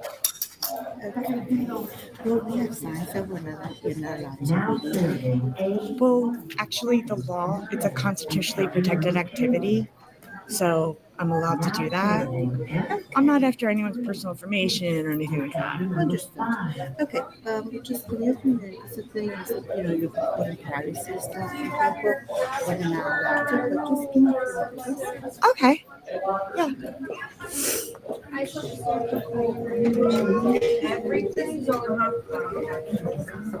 Oh my God.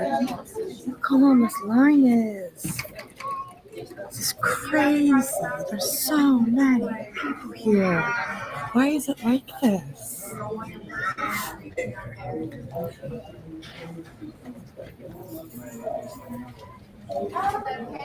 Easter service. 69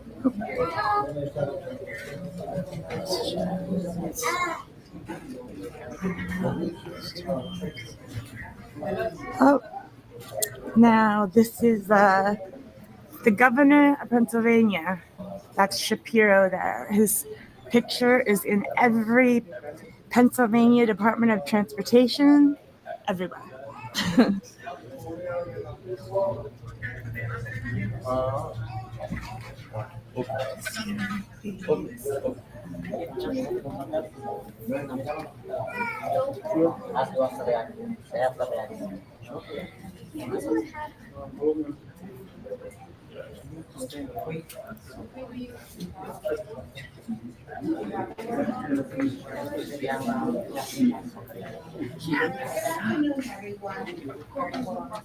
Due to being that we have a young lady here recording us right now, unfortunately, we cannot call her numbers up because we were given information, privacy information. So we're going to have to stop working until she finishes doing what she needs to do. Okay? Unfortunately, I can't do anything. So my staff has to stop working. Thanks for the inconvenience. You gotta stop working because of video. Why is she doing that? Here we go.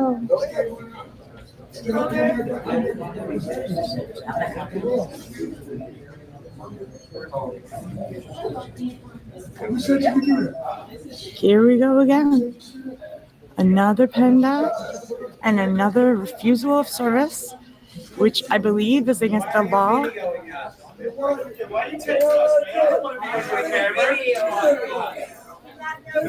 Here we go. Here we go.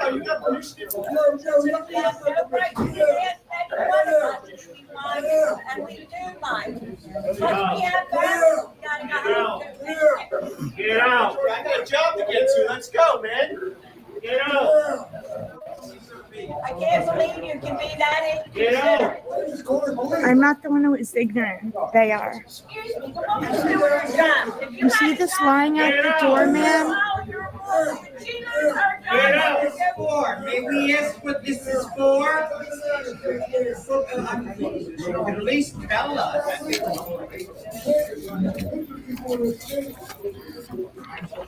Who wants to know? I want to know. What is it for? It's illegal. Who? Who wants to know? I want to know. What is it for? We're calling the Here you cops. go. Is this you? There you go. Call 911. That don't mean nothing. That don't mean nothing. It's garbage, baby. It's garbage. The police should get her arrested. Get out. Call 911. Somebody. Yes, apparently, yes. This tells me nothing. It's garbage. You're not allowed to be recording. You know what? Record us. And everybody's your film to say It's a constitutionally protected activity, ma'am. This woman does is doing her what she lose her job, not doing what she's supposed to. If you had a job to do, wouldn't you lose your job if you didn't pay attention? Do you like waiting in line for hours? Do you like being treated rudely? Where is that? Yeah, no. You know what? God doesn't like ugly, and you're being very ugly right now. Okay? Well, we have older people that we have to go home and take care of. I know that. She shouldn't close. It's illegal. The woman is doing her job. This is illegal. Everybody call the police. She's not doing her job. She's not telling us who she is. You're not allowed to record us, I'll tell you right now. You're not allowed. Do you want me to show you the law? Anybody's permission here to record anybody. It's a law, ma'am. How many we're going to get you? No. And remember, nobody voted for Civil Liberties Union. They're going against Republicans and Democrats. They don't care about you, me, or anybody that's lying. How do you sir, you don't know me. Don't vote for Civil Liberties Union.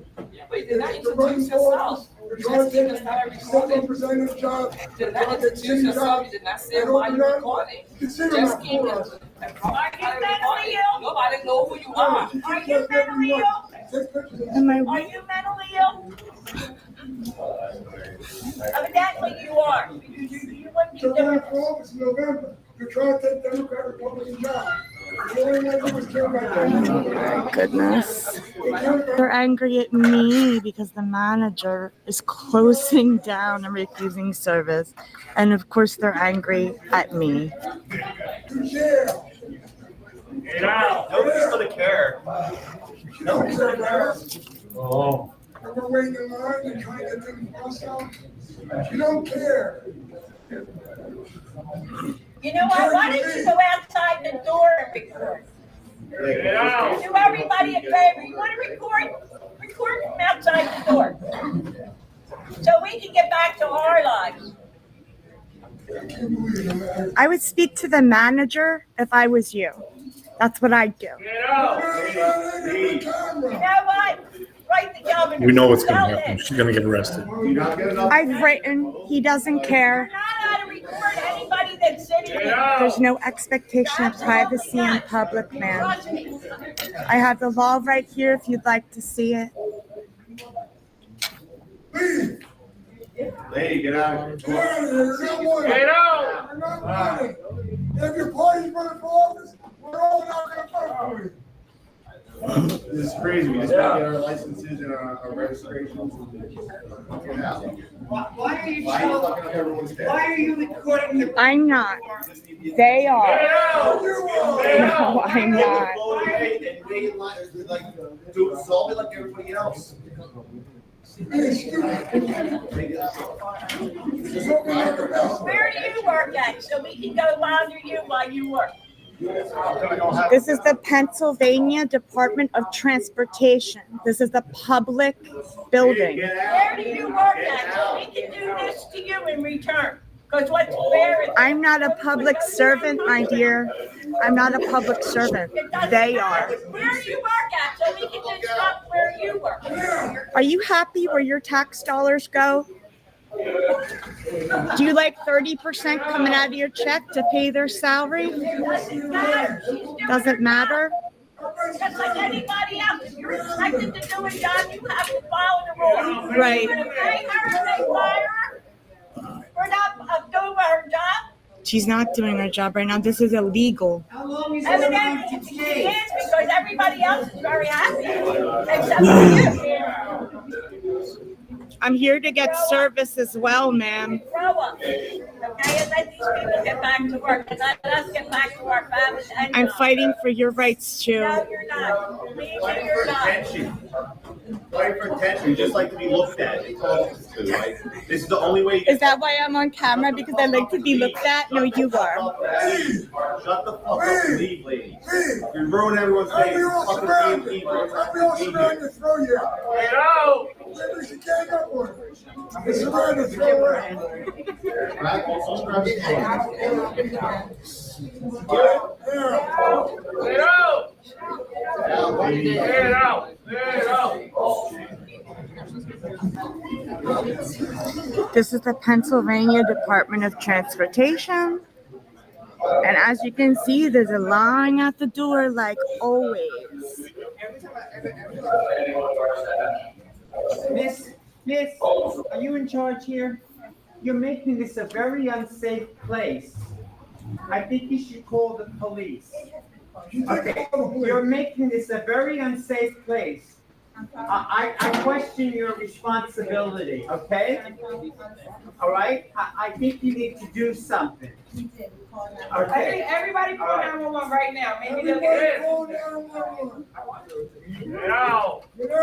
I don't feel safe here, okay? Because of a camera? What? Yes. There's cameras all over all right, the but building. okay, they had cameras for a reason, all right? So do I. Anyone here could have a gun or something. People are upset, okay? You have to understand that. There's a child here. There are a lot of people here. I don't Do you care want the why law? you're here. You don't But want to see. people are asking you to leave. Do you care about the Constitution Well, of the I United care States? about the Constitution, Sir, but don't I walk also up on me. care that Don't come people near are me, sir. upset. Do And not- all you want to do is take our pictures. Do you care about people? I didn't take your picture till you walked up to my camera. Anyone who takes your picture. That's right. So don't talk to me. Jesus, your job is online, miss. Several times she don't want any. Now this guy's a heart condition. He has a heart attack. You're full. Keep walking. The door's there. Ooh, really? In Pennsylvania. I was looking for this. Yay. I really wish you guys were with me. I'm making pretend you're standing right next to me and that you have my back. Yeah, as you get closer to Philadelphia, the people get worse. It's just the way it is. And all these people, will they be charged with disorderly conduct when the cops get here? Today, I'll show you what I have with me. I brought these to pass out to people if they want them, but no one wants them. You guys told me to print out the laws and bring them with me, so that's what I did. I got this from the ACLU to hand out to people about our photography rights. I actually have a press pass. I have my copy of the ACLU paper. And then I have this. This is the United States Constitution, Title 18, Section 242, Deprivation of Rights and the Code of Law. So we also have that law for when the police get here. I am prepared today. You guys be proud of me.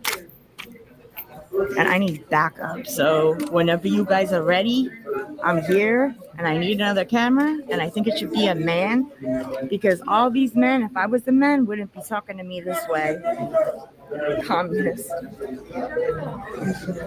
That's funny. Yeah, I'm a communist. I'm fighting for our rights.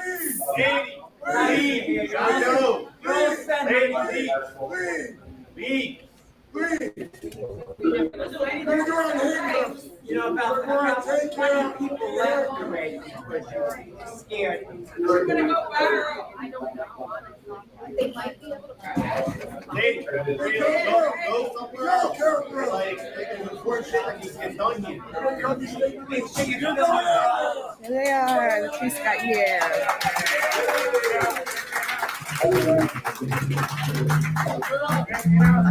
Can we just hold you for a second? Yes. Yeah, you're a little close to me. We can't talk in here. Okay.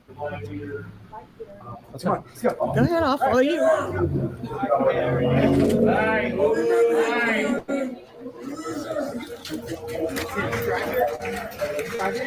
Hi.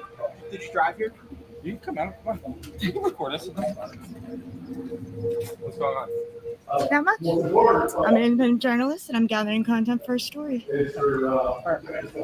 Obviously, you know, they're recording. Right. So they don't want you to record inside. Right. That's the only reason we're here. That's it. Right. I'm sure you guys know it's a constitutionally protected activity. I'm covered by the First Amendment if I get You raised. can film out here. This only film. No, actually, I am allowed to film inside. I have the laws with me, so. Yeah, do you have your ID or you have any sort of identification? They're trying to violate my First Amendment right, and I'm not going to let you violate my Fourth, sir. Well, they determined you're trespassing right now. So basically, we need record that we made. They can't trespass me from a public building that my taxes help pay for. Do you have your ID or do you have your name, date of birth? Why would you, again, they're trying to violate my First Amendment right, and you're trying to violate my Fourth, sir. Well, ID isn't, you can demand it all you want, but I have a Fourth Amendment right, don't I? Can I have your name, date of birth? Sir, if you try to violate my rights under color of law, that's a violation of 18 U.S.C. Section 242, deprivation of rights under color of law. Is that the paperwork? Uh-huh. Can I see it? Sure. Tap one. I also have the ACLU if you want. You can see what my rights are. Yes, what's your first name? Sir, I'm not giving you. That would be a violation of my Fourth Amendment right. Around here? You live around here? I'm not answering questions, sir. Okay, fair enough.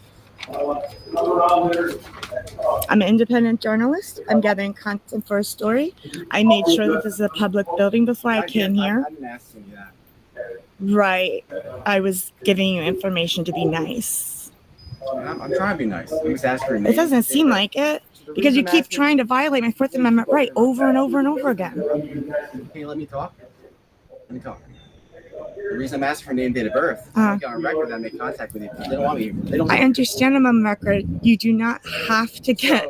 You do not have to break my Fourth. You're a defiant trespass. You can't solicit a trespass from them, sir. I'm just telling you why I'm asking for name, date of birth. If you give me your name, date of birth, you're free to go. I'm free to go. Am I being detained? Right now, I'm talking to you. I can't. I need to verify who you are.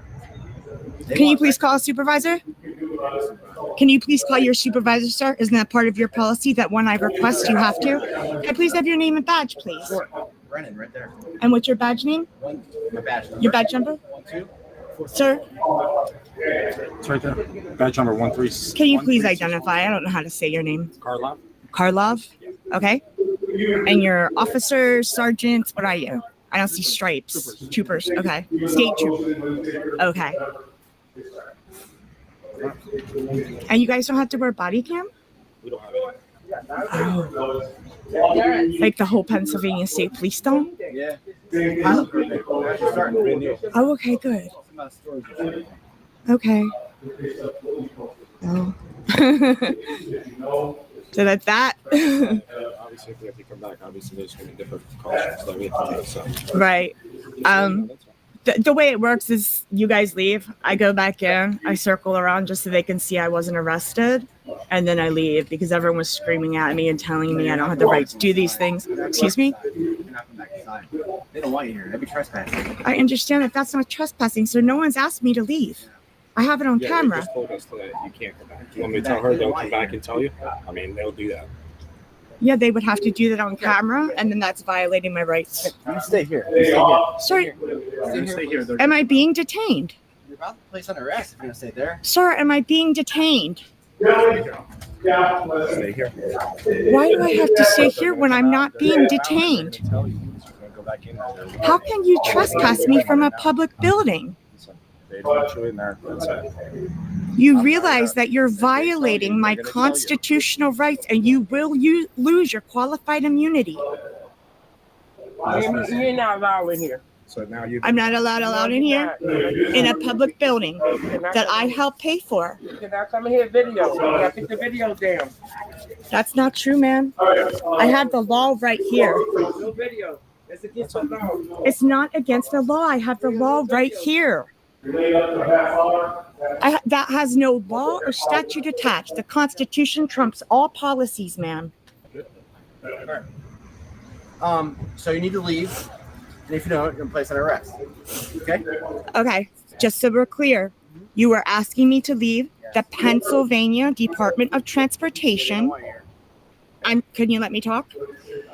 This officer is asking me to leave the Pennsylvania Department of transportation under threat of arrest, which is a violation of 18 U.S.C.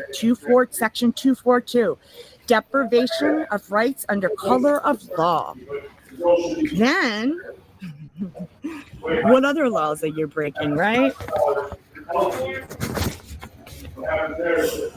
Section 1988 of Title 42 of the United States Code provides for reimbursements of attorney fees when I sue you.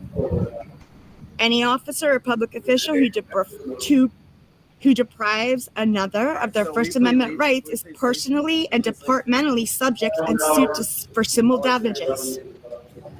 I'm going to sue you. Do you understand that? You're going to go back in there, right? Is that what you just said? What? So you're about to go back in there? I was going to, but if you're making me leave under threat of arrest and you're going to violate my rights on camera, that's fine. That's all I need, I guess. I'll leave, but I mean, you're still violating my rights and breaking the law, sir. Are you law enforcement? And why do you keep asking me if I drive here? Why do you want my car? Okay, so I took an I'm Uber asking you to here. leave, you can keep talking. Okay, so right now your conduct's being disorderly. So that's actually arrested. Disorderly because I'm trying to have a conversation with you? What happens at this point is generally we're going to bypass. What that means is we're going to set you up, stage you ready. Okay. Under threat of arrest. It's a violation of crime. And what, okay, you guys, Pennsylvania State Police, where do I go to like file complaints against you guys? Like where? Supervisor, I agree there right now. Oh yeah, could you please call supervisor? I'd appreciate that. Could you please call supervisor? Yes or no? Can you call a supervisor at least, please? Why, what? Can we get the phone to him, please? Why? Yes. I will leave under threat of arrest, sir. Well, now you're under arrest for disorderly conduct, please. Stop. I've had enough of this.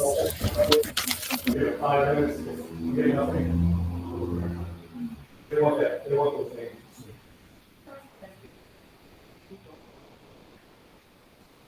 Yeah, we have one big thing here. We have a bunch of these almost every other day when we build that out.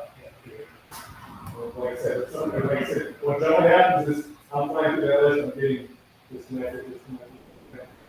You keep it working. Even if their phone isn't on, give us the number of phone friend here, she just does that. You really want to do that. So that's good.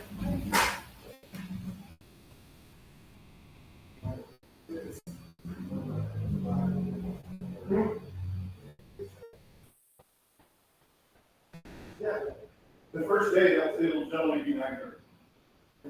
Yeah, then they can listen. And then it'll depend on the line there. I will. We are released. Okay? So I can provide more skilled coaching. You, I mean, what is the third shift? I said second or For short third? We call you for third, you gotta get up before you start that thing. A lot of times, usually in the third shift, they're letting us know at noon to send us people tonight. All right, guys, thanks. Sorry. I just want to let you know, I'm pretty sure the hat and gloves that you get from those little lockers, I think it's all from a vending machine now. They were trying to have a new thing. Well, yeah, but the first day, we will give you some. I just didn't think those lockers existed anymore the last time. Oh, the lockers, they're there. Yeah, they're still there.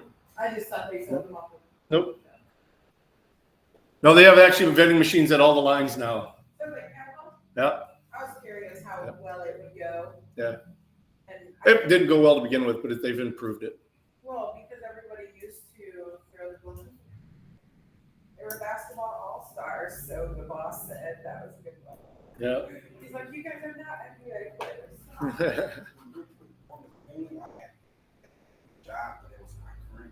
Mm-hmm.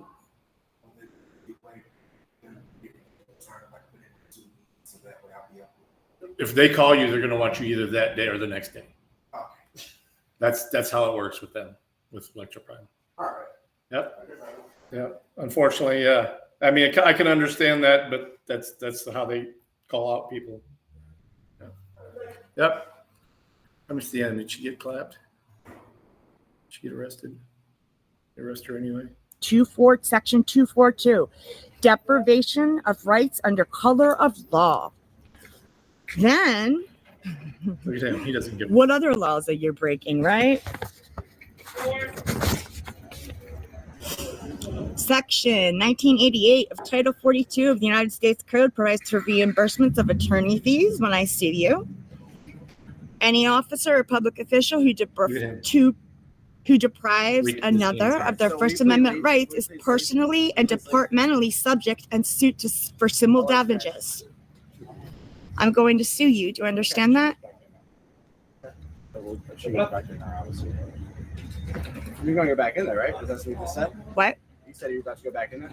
I was going to, but if you're making me leave under threat of arrest and you're going to violate my rights on camera, that's fine. That's all I need, I guess. You're going to leave? I'll leave, but I mean, you're still violating my rights and breaking the law, sir. Aren't you law enforcement? And why do you keep asking me if I drive here? Why do you want my car? Okay, so I took an I'm Uber asking you to here. leave. You keep talking. Okay, so right now your conduct's being disorderly. So that's actually your arrest. Disorderly because I'm trying to have a conversation with you? I'm trying to tell you to leave. Wow.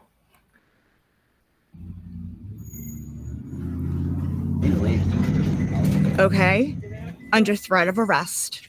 It's a violation of crime. And what, okay, you guys, Pennsylvania State Police, where do I go to like file complaints against you guys? You Like go to my where? supervisor. I can agree there right now. Oh yeah, could you please call supervisor? Will you leave? I'd appreciate that. Could you please call supervisor? Answer. Will you leave? Yes or no?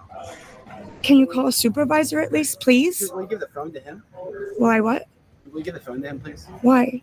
Because, I will leave under threat of arrest, sir. well, now you're under arrest for disorderly conduct, please. Sir, I've had enough of please. this. I'm sorry? Uh-huh. I don't know. Yeah. You guys are a village? We sent several resumes. They turned down almost every, I had some fire resumes they turned down. I don't think they really wanted us. That's why I told you not to go. Everything we sent in, they declined and go.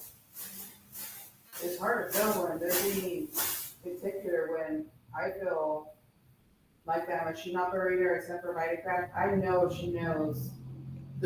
I mean, if you can read schematics and weld bars together, you can do it. Consumer place that we went to, that Guild, the way packaged had the same system like the cookie factory. No, I truly believe they just wasted our time. Because I put some time into it too. But I'm used to that. All right, let's go here.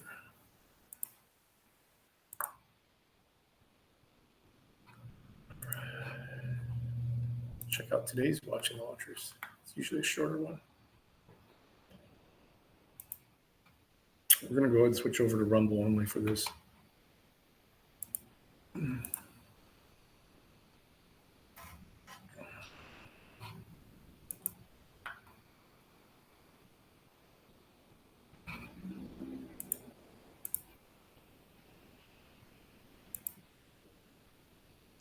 So follow me over there.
All right, guys. Head on over. I think it's pinned. I believe it's pinned. Did I pin it? Yeah. No, yeah, just YouTube.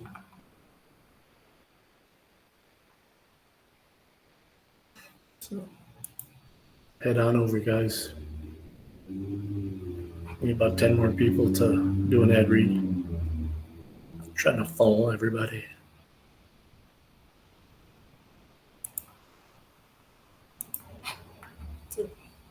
Peace. See you over. Rumble.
see her rolling up, Uber black Cadillac, high heel boots and a sexy body full of tats. Baby's bad, oh baby's hella bad. After her there ain't no coming back. Wanna take a run at that. I think she's feeling me, turn it up a few degrees. My imagination of her body gets the best of me.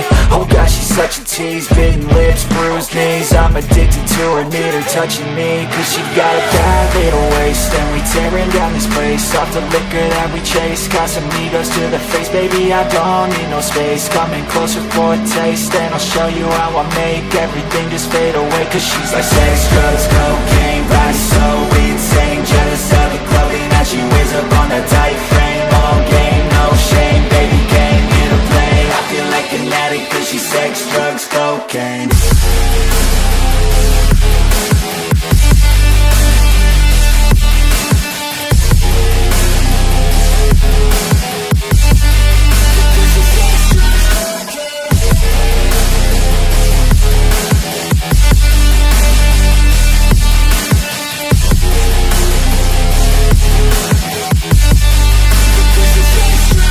Got a fine little body and her mind's kinda naughty. They say that once you taste it, you cannot replace it. She could get you high, all the dopamine inside triggers fast once she's naked. Her body's a creation. They say the devil made her for his entertainment, but even he couldn't learn how to contain it. Her high heels make a damn good statement. There is no replacement, a body by Satan. She got a bad little waist, and we tearing down this place. Off the liquor that we chase, Casamigos to the face. Baby, I don't need no space. Coming closer for a taste, and I'll show you how I make everything just fade away. Cause she's like sex, drugs, cocaine,